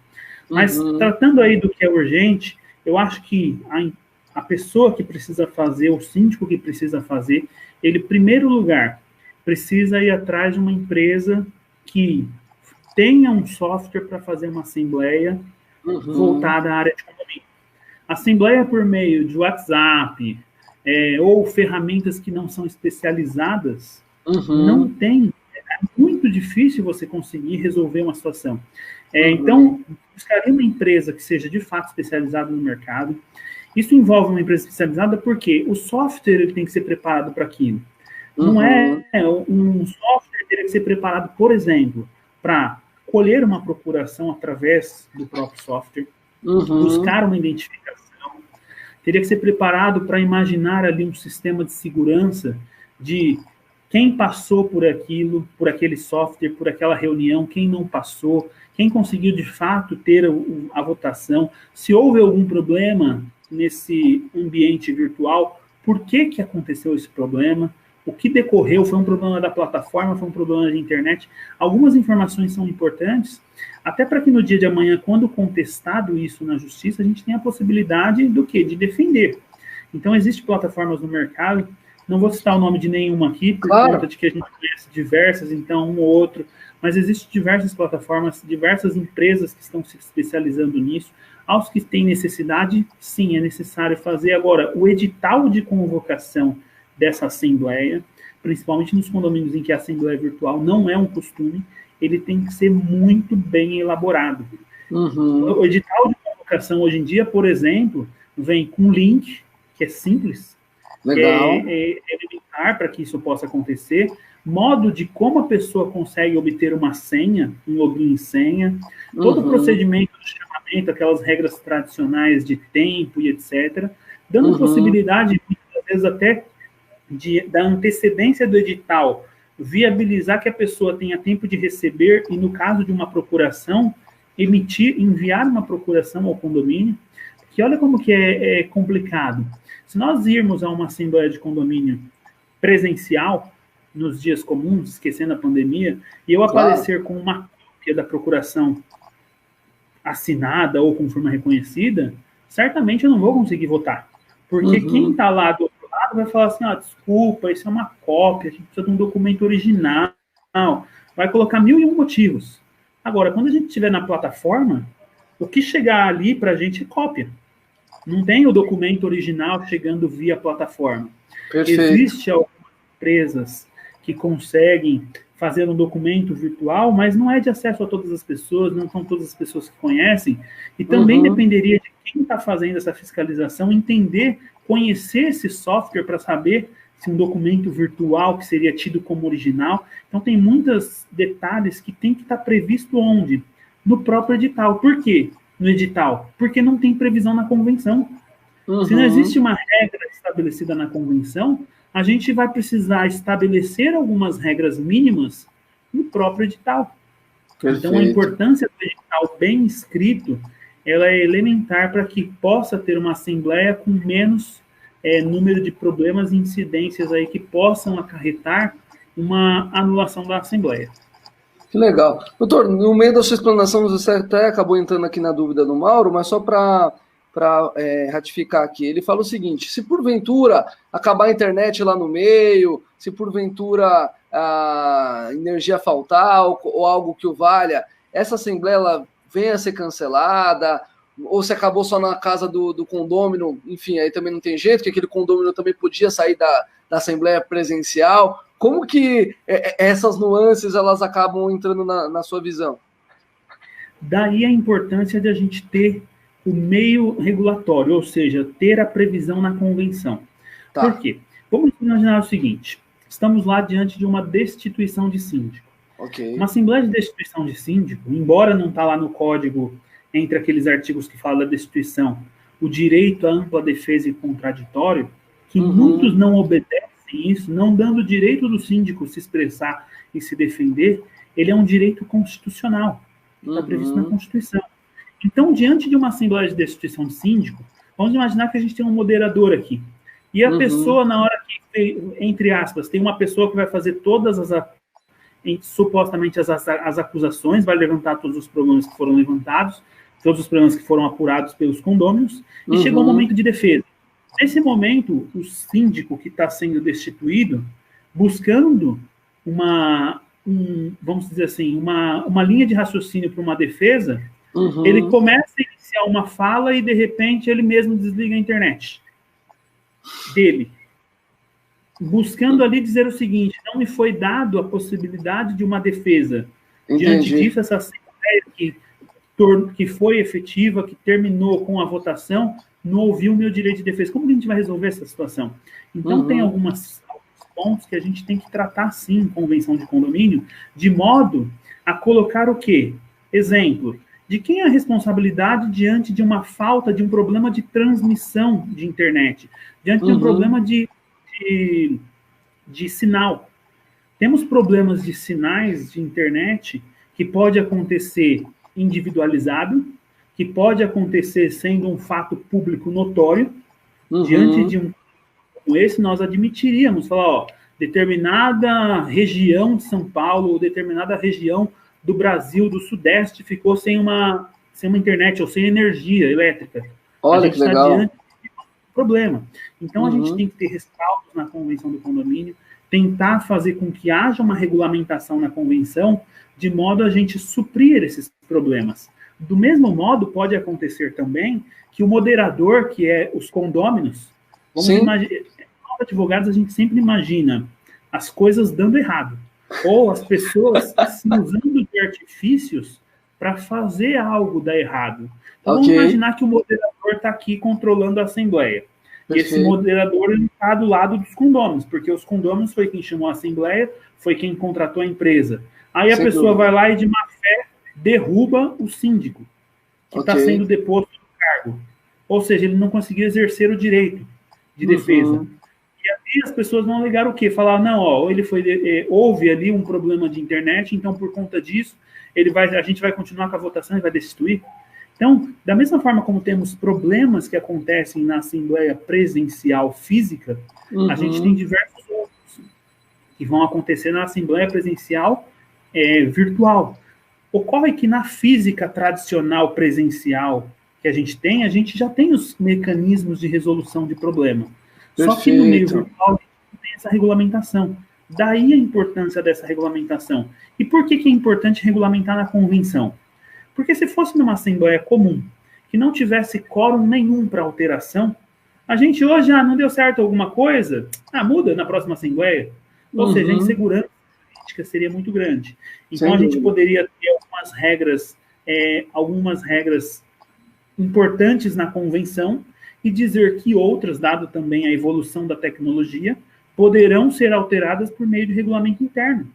Perfeito. Que vai tratar especificamente da Assembleia Eletrônica, dando, assim, uma flexibilidade para que possa ter algumas alterações baseado em problemas e evoluções, em tecnologias que, de fato, vão aparecer. Mas os problemas, eles serão enormes. O que a gente precisa é o quê? Regulamentação. Se nós tivermos uma boa convenção, com regras bastante claras, ou até mesmo, depois de aprovado em convenção, uma abertura para uma regulamentação em regulamento interno, certamente essas pessoas que buscarem o judiciário com problemas, dizendo a assembleia virtual nem está previsto na convenção, não terão guarida para isso. Perfeito. Deixa eu aproveitar e pegar aqui então, o Newton falando alguns aspectos positivos, né? Ele disse que nas assembleias virtuais que ele fez foi uma participação de 80% e normalmente em torno de 20%, é um aspecto positivo. O pessoal da Next Auditoria mencionou que as assembleias virtuais, a tendência é que o número de procurações tenda a cair, concordo com essa visão, né? Em princípio, o pessoal vai participar. O pessoal do Papo Condominial dando saudações, sejam bem-vindos.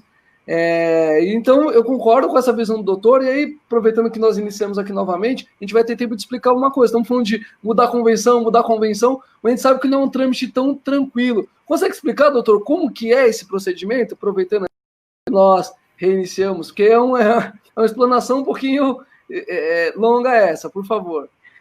Vamos dizer assim, vamos resumindo bastante. Uma alteração de convenção de condomínio, ela depende primeiramente de um bom planejamento. Tem pessoas que, quando imaginam uma convenção, e a gente fala isso muito em cursos, quando a pessoa pensa numa assembleia, ela pensa no dia da assembleia. Quando, na verdade, ela deveria pensar muito antes. É um planejamento de uma assembleia.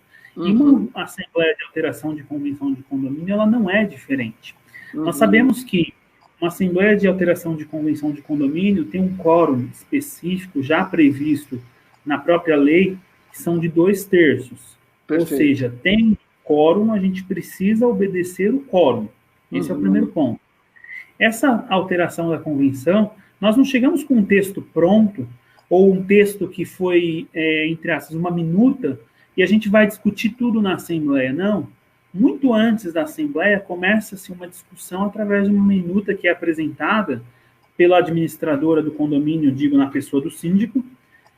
Começa a se discutir e buscar o quê? Pessoal, os nossos problemas são esses, mas existem outros problemas que vocês queiram nos apresentar, ou alguma dificuldade que vocês queiram alterar, alguma coisa do tipo?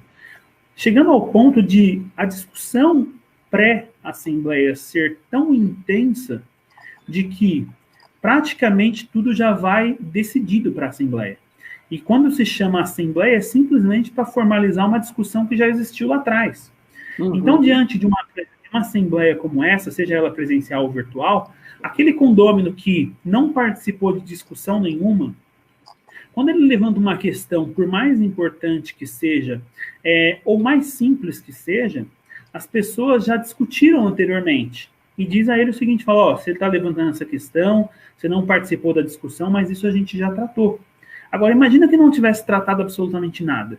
A gente ia ter que discutir artigo por artigo dessa convenção na Assembleia. Quanto tempo duraria essa Assembleia? E outra, essa formulação do texto da cláusula, que depende de um advogado, que também é outra bandeira que a gente levanta, de que as convenções de condomínio deveriam ter um projeto que obrigasse a assinatura da convenção de condomínio ela ser feita por advogado. Não é nenhuma crítica, mas a gente sabe que tem diversas construtoras que, ao fazer uma convenção de condomínio, muitas das vezes é feita por um engenheiro, por um arquiteto, ou muitas das vezes, aí pensando no absurdo, que também é recorrente, é um copia-cola. Então, isso não pode acontecer. Da mesma forma como nós falamos no começo, que na abertura de uma empresa, o advogado tem que assinar o contrato social, o objetivo dessa assinatura é porque nós estamos trabalhando ali com direitos do sócio. E num condomínio não é diferente. E no condomínio é ainda, vamos dizer assim, mais importante, porque envolve ali toda uma coletividade que é muito numerosa. Então, esse texto já iria pronto, já revisado pela advocacia, para chegar numa assembleia e dizer o seguinte: pessoal, a gente já discutiu bastante, hoje a gente veio aqui para formalizar, é óbvio que ninguém vai ser tolhido do direito de se manifestar agora, mas a gente já discutiu, os pontos são esses. Podemos aprovar? Ah, mas eu quero levantar uma discussão. Não tem problema, levanta uma discussão que agora é o momento. Mas muito mais fácil será essa aprovação. Então, começa muito lá atrás para poder chegar no dia e formalizar.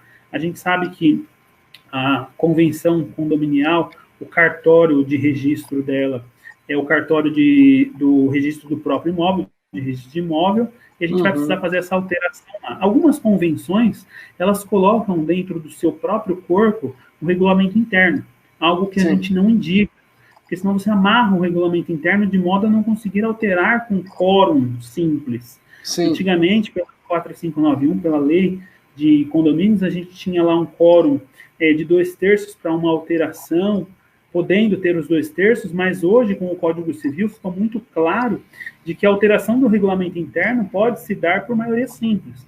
Lembrando que quando a gente fala de quórum, fica aí uma dica, a regra, o Código Civil, tem muitas pessoas que têm dificuldade de entender quórum, mas acho que é algo muito simples.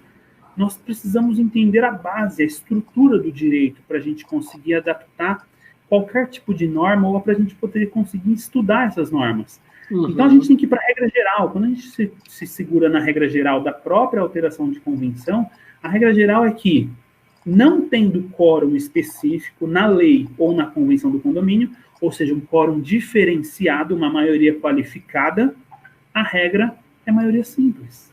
Partindo desse pressuposto, a partir de agora, você síndico que nos assiste, quando você imaginar em chamar uma assembleia, que depender de algum tipo de quórum, que você suspeitar que tem quórum, você tem que achar esse quórum escrito. Se não encontrar esse quórum lá escrito, qual que é o quórum, em regra, é maioria simples. Perfeito. Tem muitas pessoas que acabam confundindo, coisas que em curso a gente acaba tendo um pouco mais de oportunidade de explicar, e em uma aulinha a pessoa consegue entender de uma certa forma que não passa a ter dúvida mais. Mas a regra geral aí que a gente tem, a regra que está prevista na convenção do condomínio e na lei são sempre 2/3. E a gente precisa obedecer esse código. Maravilha. Então, só recapitulando, então na sua visão, fazendo essa alteração na convenção, a melhor forma de proteger essa assembleia virtual é deixá-la algum dispositivo que isso possa ser tratado em regulamento interno para facilitar as alterações possíveis depois? Como que seria essa alternativa? E até já aproveita, doutor, explica um pouquinho essa questão, porque realmente, quando nos deparamos com regulamentos externos que estão afixados na convenção, de fato é sempre um problema. E como que eu tiro esse regulamento de lá e consigo deixá-lo, vamos dizer, mais fácil de tocar? Porque a gente sabe que um condomínio, no início ali da vida dele, ele tem uma característica, muitas vezes são poucos condôminos, então faz sentido deixar um vizinho, um visitante entrar na piscina, depois de um tempo, quando já está mais populado, não tem sentido nenhum, porque senão os condôminos não vão utilizar. Então, de fato, o regulamento interno é um documento vivo, né, que frequentemente ali o condomínio tem que adequar. Então, duas questões em uma. Qual que é aquela sugestão que o doutor deu com relação a deixar ali a Assembleia Virtual prevista no regulamento interno, e como que eu tiro esse regulamento interno da convenção para que ele fique mais fácil de eu alterá-lo? Perfeito. Lembra que eu falei do artigo 1334, que eu julgo ele ser o mais importante? Sim. Se nós olharmos para aquele artigo e observarmos os 5 incisos que tem lá, a gente vai conseguir, no dia a dia, e isso independente da área que você esteja, você pode ser advogado, um arquiteto que trabalha na área de condomínio, o próprio engenheiro, administrador de condomínio, gerente predial, gerente da administradora. Entendendo esse artigo fica tudo muito mais fácil, porque lá a gente vai observar o que é competência da convenção e o que não é. Então, lá naquele artigo 1334, quando a gente observava lá o inciso 3º, ele falava que compete, ou seja, a convenção do condomínio determinará sobre a competência das assembleias, sua forma de convocação e os quórums exigidos para as deliberações. Sendo o atual Código Civil omisso em relação a qualquer tipo de quórum, dentro dentro do regulamento interno, você pode criar uma norma.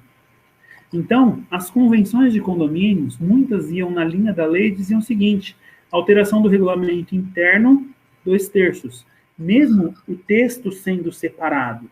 Ou seja, você engessa uma alteração que ela deveria ser mais simples. Lembrando que a convenção de condomínio, diferenciando ao regulamento interno, a convenção trata das cláusulas estruturais, da estrutura do condomínio, e aí remete a 1334, que fala o seguinte: ela vai tratar a convenção sobre a cota proporcional e o modo de pagamento das contribuições, ela vai tratar sobre a forma de administração do condomínio. Aí a gente pode envolver o seguinte: o condomínio vai ter conselho consultivo ou vai ser conselho fiscal? Vai ter os dois? Muitas pessoas têm um conselho no condomínio que é fiscal e ele confunde com consultivo. O conselho consultivo não está previsto no Código Civil atual. Ele está previsto na Lei 4591.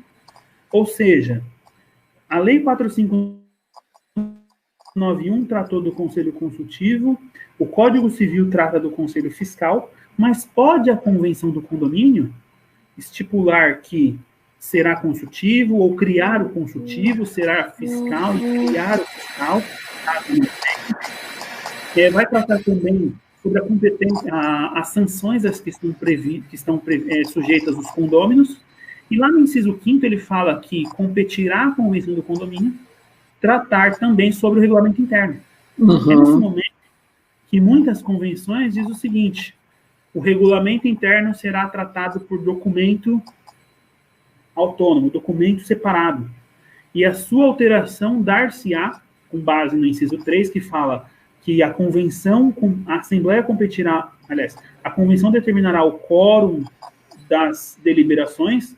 Perfeito. Vai tratar que depende somente de maioria simples. Então, se nós temos um documento que é regulamento interno, que está junto com a convenção de condomínio, ao alterar uma convenção de condomínio, é nesse momento que eu vou extrair dele o regulamento interno. E eu vou colocar que será por documento separado, que será registrado no cartório de títulos e documentos, e a alteração dar-se-á por maioria simples, na forma do Código Civil atual. Porque o Código Civil atual, ele não disse que exista exija um quórum para o regulamento interno. E como a regra é, se não tem uma regra específica, se não tem um quórum específico, a regra é maioria simples, ficou muito fácil de ser resolvido. Então, a gente precisaria alterar a convenção de condomínio. Agora, tem um outro projeto que a gente falava muito, quando a gente falava, antes da pandemia, que era de alteração da convenção de condomínio, aliás, que era de assembleia virtual. Sim. Que era, assim, o maior projeto que a gente tinha, que é, nossa, um dia vai sair e vai tudo facilitar e a gente vai fazer assembleia virtual. Nem existia esse 1179. Sim. Esse projeto é o 48 de 2019, que foi da autora foi a senadora Soraya. E ela dizia o seguinte nesse projeto: ela criava a possibilidade de uma assembleia virtual. Ela falava, na verdade, que poderia ser a assembleia virtual ou um outro meio de você buscar o voto da pessoa.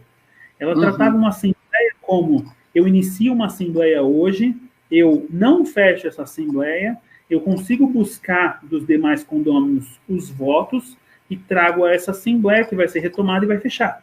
Ou seja, não é nem uma assembleia virtual necessariamente, pode ser uma assembleia que ela seja aberta, aquele conceito de assembleia aberta que a gente tem. Hoje a jurisprudência, observe, esse projeto resolveria o problema que a gente tem hoje. Porque hoje a jurisprudência é o seguinte, que toda assembleia aberta que visa pura e simplesmente alcançar um quórum, ela é passível de anulação. Olha porque só. O objetivo foi buscar o quórum. Então você abre uma assembleia e fala: vamos ficar com uma assembleia aberta? Então vamos buscar quórum. Começa a bater na porta de todo mundo. É exatamente esse projeto, ele vem para regularizar esse tipo de situação. Mas ainda que esse projeto tivesse hoje em vigor, se já fosse lei, ele não resolveria o nosso problema atual. Por quê?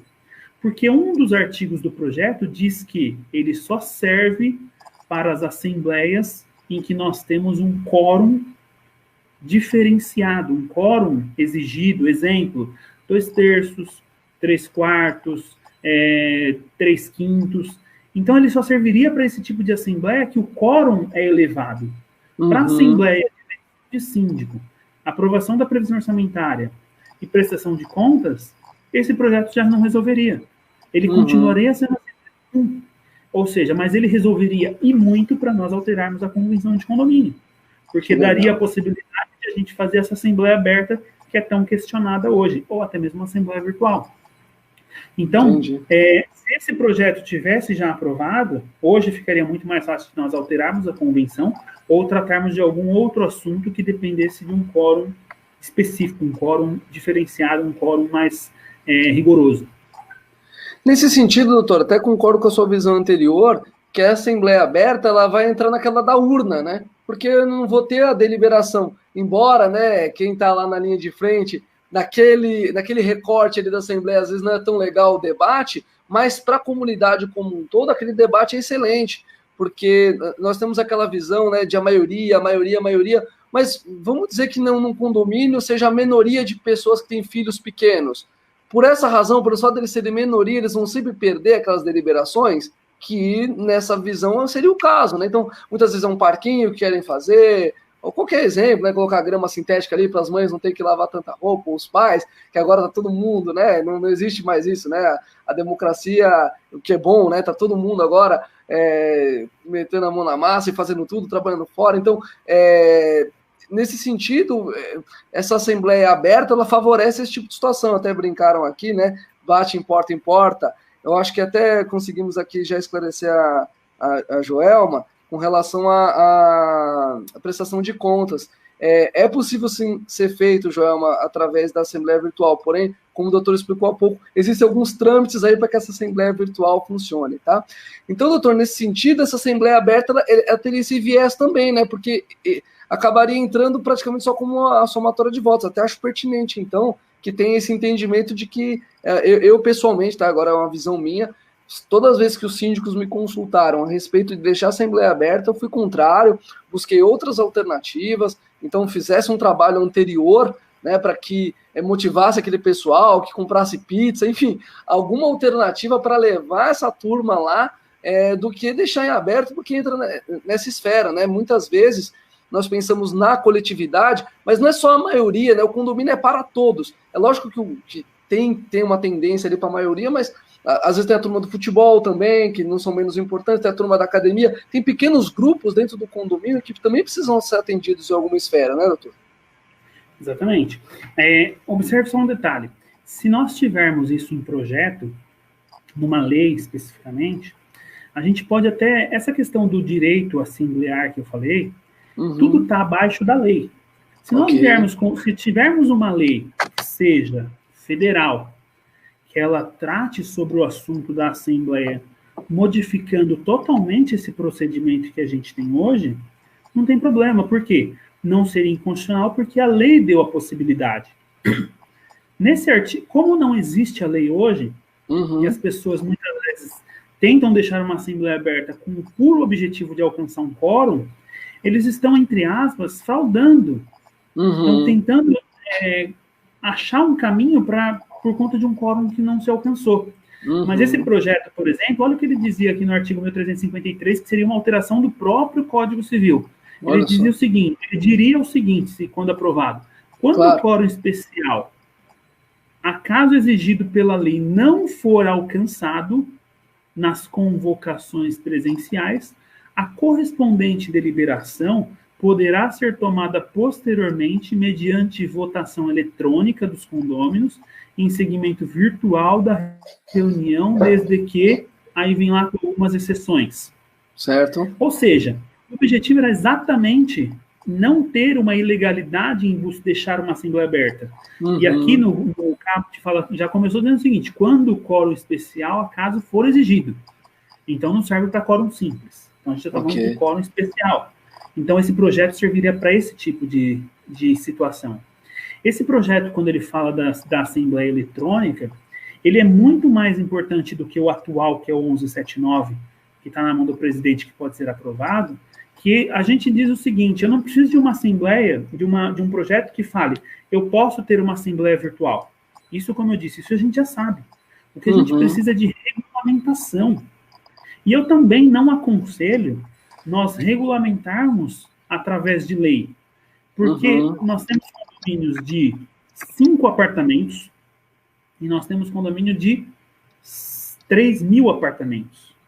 Eu não posso imaginar uma regulamentação que venha por parte da lei e ela dê total aplicabilidade e eficácia num condomínio de 5 unidades, como num condomínio de 3.000. É por esse motivo que, baseado na autonomia da vontade, no poder do contrato entre as partes, que é fazendo a convenção de condomínio, é que nós temos que ter uma regulamentação específica para cada condomínio.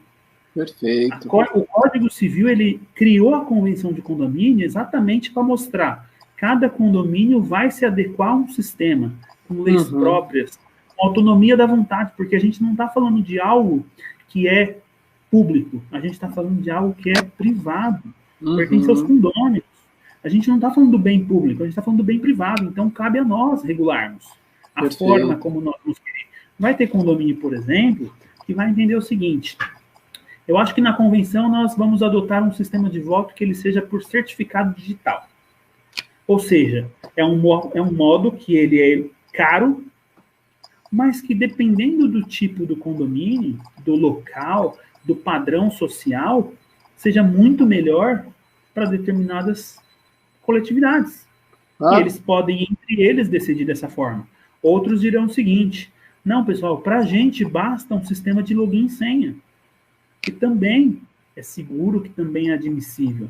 Para aquele condomínio de 5 unidades, eu não posso vir com uma lei que vai me impor um procedimento de uma assembleia virtual excluindo a tradicional. Por quê? Eu vou falar com 5 unidades, de repente eu posso conseguir algo muito mais simples. Então, cada condomínio tem uma situação. Cada condomínio a gente precisa adaptar isso em convenção. Mas, por exemplo, esse projeto, quando eu falo de regulamentação, ele regulamentava muito mais, que ele dizia em um artigo dizendo o seguinte, que deverá o condomínio proporcionar aos condôminos acesso à internet. Ou seja, de modo a não excluir outros condôminos. Imagina que você não tem internet no seu prédio, no seu apartamento, você nunca dependeu disso, você vai lá no seu condomínio somente praticamente para dormir, e você vai lá para a assembleia, obviamente, como se fosse, né? Mas vamos imaginar. Então, aí você tem que ter uma internet dentro do seu apartamento, porque o condomínio resolveu fazer um sistema totalmente virtual e não te dá acessibilidade ao tradicional. Então, isso é matéria de convenção de condomínio, a gente precisa regulamentar lá. Quando eu falava da convenção de condomínio, abrir a possibilidade para nós tratarmos isso em regulamento interno, é para flexibilizar as normas e ficar um pouco mais fácil a alteração, mediante a demanda da tecnologia que cada dia se altera. Então, a gente teria que aprovar em convenção de condomínio, porque é matéria de convenção, tratar alguns assuntos elementares, os mais importantes, e a maioria dos outros deixar em regulamento interno, que fica mais fácil de se alterar. Perfeito. O Mauro está dizendo que ele gosta muito da Assembleia Presencial, e o Roberto está fazendo uma pergunta pertinente em relação ao que o doutor citou por último aqui.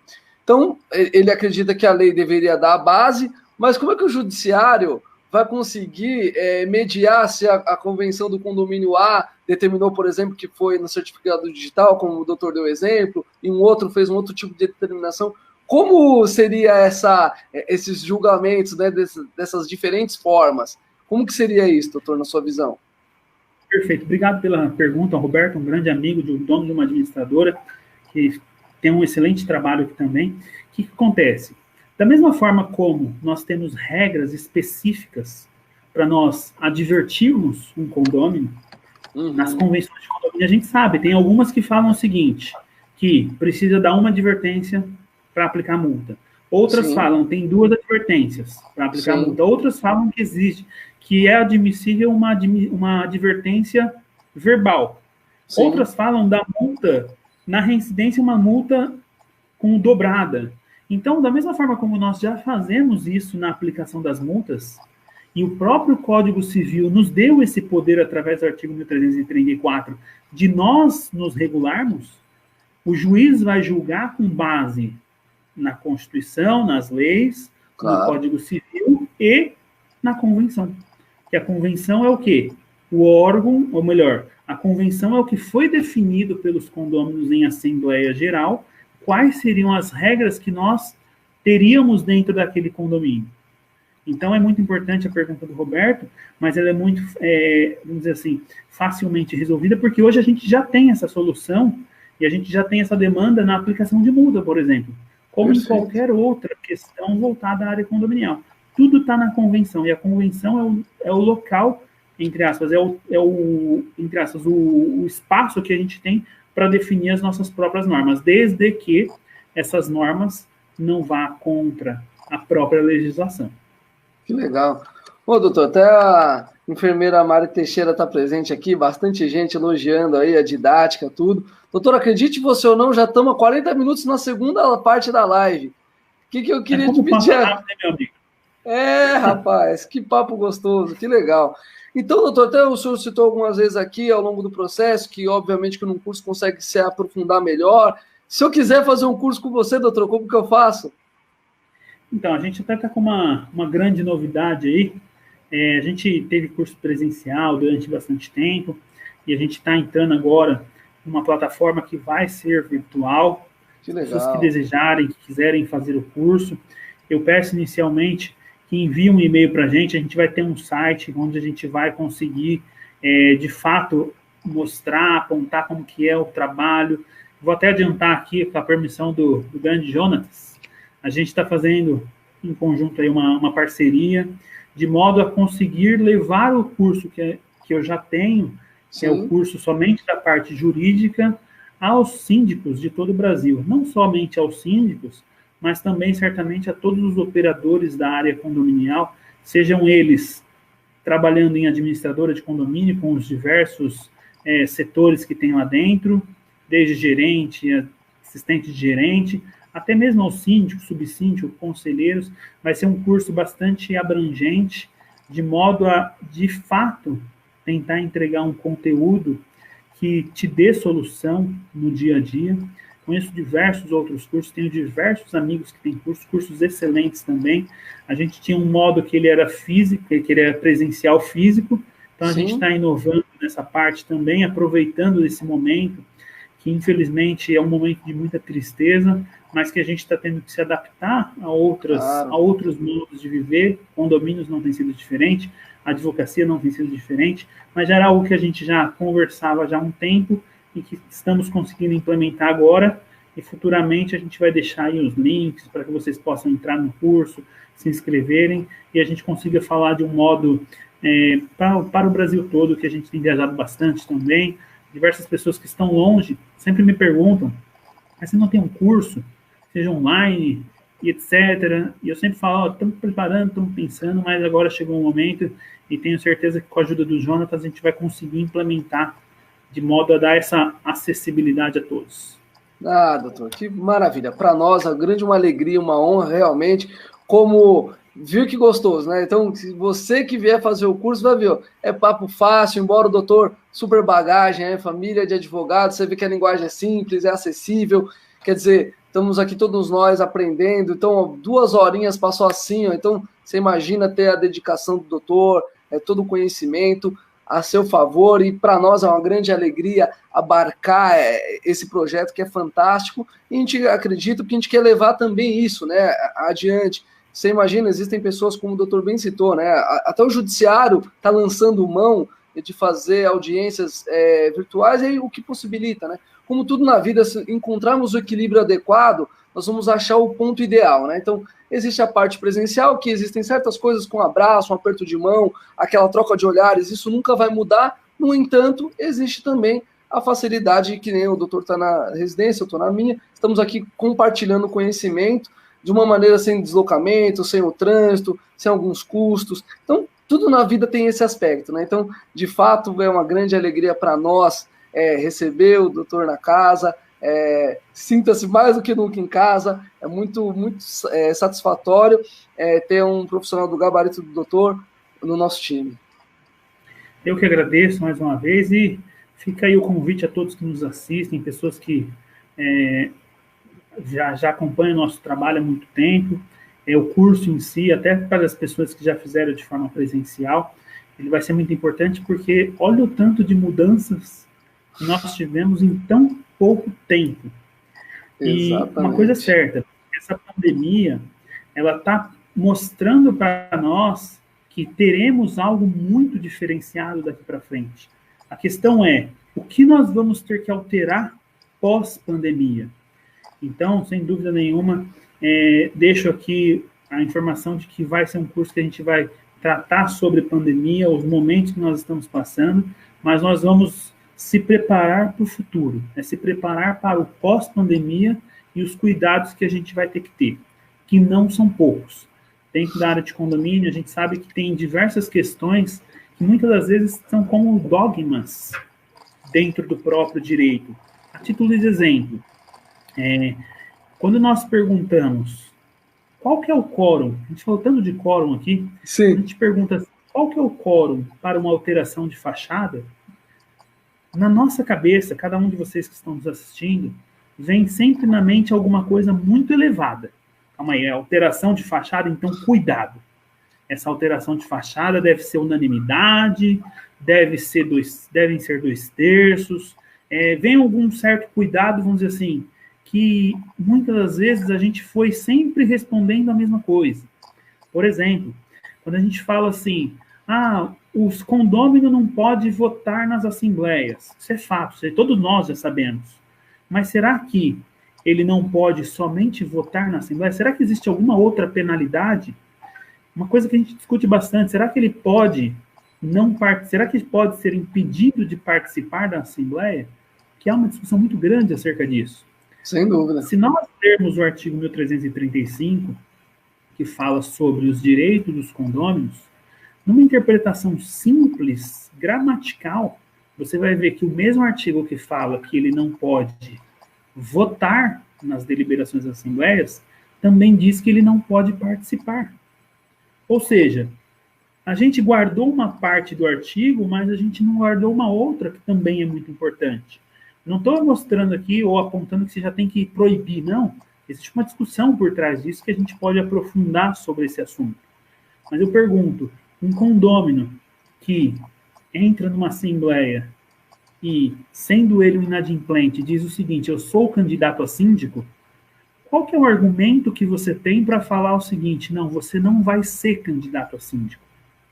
Tenta pensar em algo assim. O que a gente vai tentar fazer no curso, como a gente já vem fazendo há algum tempo, a gente vai mostrar que tem resposta para tudo, mas você precisa entender a estrutura do direito para que você consiga responder. Porque no dia a dia, nas assembleias, os síndicos, sejam os síndicos, advogados, os gerentes, administradoras, eles estão sendo instados ali a responder na hora. Não tem que deixar para depois. É assim, você é o meu administrador, você é o meu gerente, eu te pago para isso. Então você tem que me dar resposta. Você é o meu advogado, então você tem que ter respostas. E numa assembleia é tão dinâmico que acontece que a gente precisa ter estrutura para responder. A gente não sabe, vai ter casos em que a gente vai se deparar com algo que é novo. E diante do novo, como está sendo essa pandemia agora, eu tenho que ter bagagem, eu tenho que ter estrutura para eu pensar de forma estrutural e chegar numa resposta. Voltando na questão do quórum, e aí vai ficar como um chamariz, tirando a convenção de condomínio, que a convenção de condomínio ela pode tratar sobre quórum, ela pode falar o seguinte, o quórum para alteração de fachada é unanimidade, ou são 2/3, mas tirando a convenção de condomínio, sendo omissa, qual que é o quórum? Aí eu pergunto, está escrito em algum local na lei o quórum para alteração de fachada? Aí eu te desafio, onde está escrito que é unanimidade? Na lei. Onde está escrito que são 2/3? A resposta é a seguinte, não está escrito. Então, se não está escrito, como que a gente vai resolver? A regra não é maioria simples? Mas isso é só algo do qual a gente pode discutir. Que legal. Que parece ser muito simples, porque a gente já tem uma resposta montada, mas existe uma discussão muito profunda acima disso. Tem muitas pessoas discutindo a forma de pagamento da cota de condomínio, se ela deveria necessariamente ser por fração ideal, sendo que nós temos num terraço um condomínio, um apartamento de um duplex, que tem lá 3, 4 pessoas que gastam mesmo que o outro apartamento tipo, que também tem 3, 4 pessoas. Existe uma discussão muito grande acerca disso. Não que isso seja certo ou errado, não estamos entrando nisso. Mas Sim. o importante é a gente discutir e abordar esses assuntos. E dentro dessa área ainda, falando sobre sindicância profissional, sem dúvida nenhuma, e já deixando claro aqui, num curso como o nosso, a gente não vai te formar um síndico profissional em 10 horas. Em nenhum curso desse que você observe que tenha 10 horas, ele vai te formar um síndico. Até e nem advogado, né, doutor? Nem advogado, né? Exatamente. Mas o objetivo, a proposta do curso em si, é nós aprofundarmos o assunto de modo a te mostrar que, primeiro, existe um caminho que para muitos tem sido de fato promissor. A gente sabe, quando a gente fala algo promissor, não é que todo mundo que entrar vai conseguir. Existe dedicação, exige estudo, exige experiência. É um mercado que seleciona bastante, mas existe sim um caminho que pode ter um olhar diferenciado, principalmente para você que já é síndico há muito tempo, que já faz de forma voluntária. Por que não imaginar fazendo algo como um trabalho? Então, fica o convite para todos vocês que estão nos assistindo, e certamente a gente vai conseguir ter um bom bate-papo e se aprofundar bastante em todas essas questões, falando aí sobre diferenças, caminhos, como se portar dentro de uma assembleia de condomínio, de modo a tentar mostrar o diferencial de ser um profissional, ou até mesmo um diferencial de ser um profissional com empresa ou sem empresa aberta, com seguro ou sem seguro, mostrando aí todos os lados que possa te dar aí uma competência um pouco maior, uma habilidade maior. Perfeito. Doutor, então eu vou te pedir um favor, vamos ver se a gente responde essas 2 últimas questões, que senão aqui nós vamos virar a madrugada com certeza papeando. Então, o Roberto perguntou o seguinte, que é até em relação, imagina a pista que o doutor deixou há pouco. Estando o condomínio inadimplente, então ele, em tese, não poderia participar daquela assembleia. Caso ele venha se candidatar a síndico e receber votos, ele poderia ser eleito? Aí que tá. É um outro ponto também, que normalmente as convenções não tratam do assunto.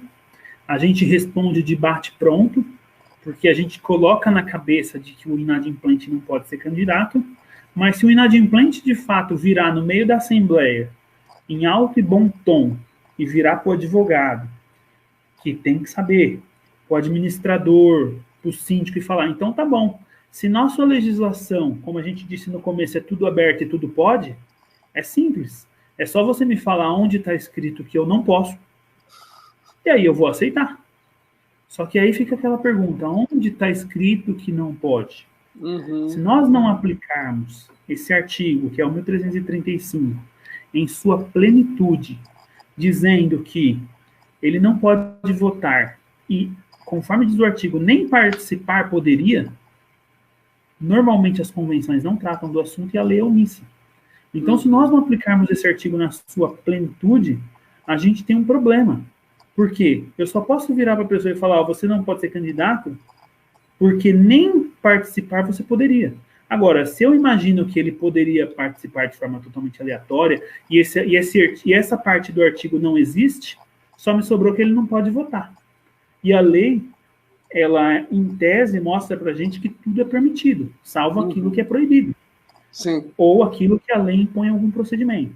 Então, a gente vai tratar sobre todos esses assuntos, mostrando qual é o momento de impor, o momento de mostrar esse tipo de conhecimento e ter essa bagagem. Porque não ter a bagagem, para o síndico, principalmente, que é uma pessoa que está na linha de frente, é muito delicado, porque ele acaba se esbarrando em problemas. E não que ele tenha que ter a bagagem completa e de forma a saber como um advogado.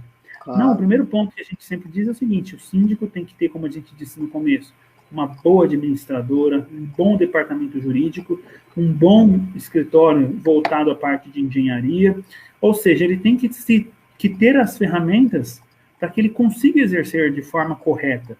E não é bom aquele síndico que, de fato, ele deixa de ter tudo e ele mesmo opine, porque ele acaba ali estando na situação, tendo um olhar diferenciado e um olhar totalmente parcial. A primeira coisa que a gente aprende na advocacia é que não é bom nós advogarmos para nós mesmos. A gente está ali parcial, olhando para um direito que a gente imagina, porque a gente está na causa. Bom é quando você coloca na mão de um outro colega e ele faz assim, agora eu vou defender, estou livre de qualquer conhecimento específico ou livre de qualquer sentimento e eu vou promover essa defesa para você. Essa é a recomendação. A questão de sindicância não é diferente. Perfeito. Então, uma última dúvida, doutor, para a gente encerrar realmente. O Wesley perguntou o seguinte: se um síndico pode multar um morador por barulho causado pelos brinquedos de uma criança que é especial, ele cita aqui que seria autista. Entendi, perfeito. Vamos lá, esse é um ponto bastante delicado, mas eu acho que não gera, vamos dizer assim, muita dificuldade de resolver. Okay. De fato, a gente tem que entender a situação do outro, que é aquela questão da empatia, se colocar no lugar do outro, ter uma certa tolerância, sim. Mas se nós imaginarmos que um brinquedo fique lá o dia inteiro batendo, sem parar, vai chegar num determinado ponto que por mais que nós tenhamos ali uma certa condição de se imaginar uma forma de empatia, vai chegar um momento que acaba criando uma dificuldade de convivência. E sim, diante de uma situação como essa, cabe sim a pessoa fazer uma reclamação junto ao síndico, ou tendo uma liberdade, sabendo do caso, que é totalmente diferenciado, tentar buscar um caminho, uma conversa, mas em última instância, sem dúvida nenhuma, nós estamos diante de alguém que está infringindo um regulamento interno, que exige uma advertência, que na reincidência caberia multa, como de modo geral. Mas, sem dúvida nenhuma, que a pessoa, sabendo disso, ela vai tentar criar outros caminhos. Amenizar. Exatamente. Doutor, bom, sem palavras, mais uma vez, obrigado demais, foi muito agradável, o pessoal já super parabenizou aqui, demais. E eu informo a todos que muito em breve mesmo, ainda essa semana, vou só olhar com o doutor, porque vocês imaginam, a agenda do homem não é fácil, vou só ver as datas aí que ele vai estar disponível para já divulgarmos esse curso, que vai ser enriquecedor, tenho certeza absoluta, não tem dúvida, eu já tive a oportunidade de participar de palestras no qual o doutor ministrou, então saímos de lá enriquecidos e com certeza esse curso vai trazer isso e muito mais. Eu lembro a vocês, toda terça, esse horário, 8 horas, essa aqui, excepcional, falamos 2 horas aqui sem parar, sempre com temas relacionados à área de condomínios, e aos sábados, às 11 horas, nós trazemos pessoas que moram em condomínios ao redor do mundo, que são os condomínios do mundo. Então, já tivemos em Dubai, já tivemos na Austrália, fomos para Portugal, Estados Unidos e agora vamos conhecer os condomínios na Alemanha, sábado próximo. Então, eu deixo o convite para vocês, mais uma vez agradecendo demais o doutor. Que bacana, meu amigo. Parabéns pelo excelente trabalho que você vem fazendo. Sem dúvida nenhuma, tem trazido muito conhecimento. Acompanhei a live de Dubai, a gente aprende bastante coisa e tenho certeza absoluta que as pessoas que tiveram a oportunidade de participar tiveram aí alguma informação que no dia a dia vão conseguir aplicar, e fica aqui o meu agradecimento principalmente a todos que passaram aqui, que de alguma forma deixaram palavras aqui carinhosas. Então fica o meu abraço e eu fico sempre à disposição. Doutor, mais uma vez obrigado, boa noite. Amigos, boa noite a todos. Vamos, time! Até mais.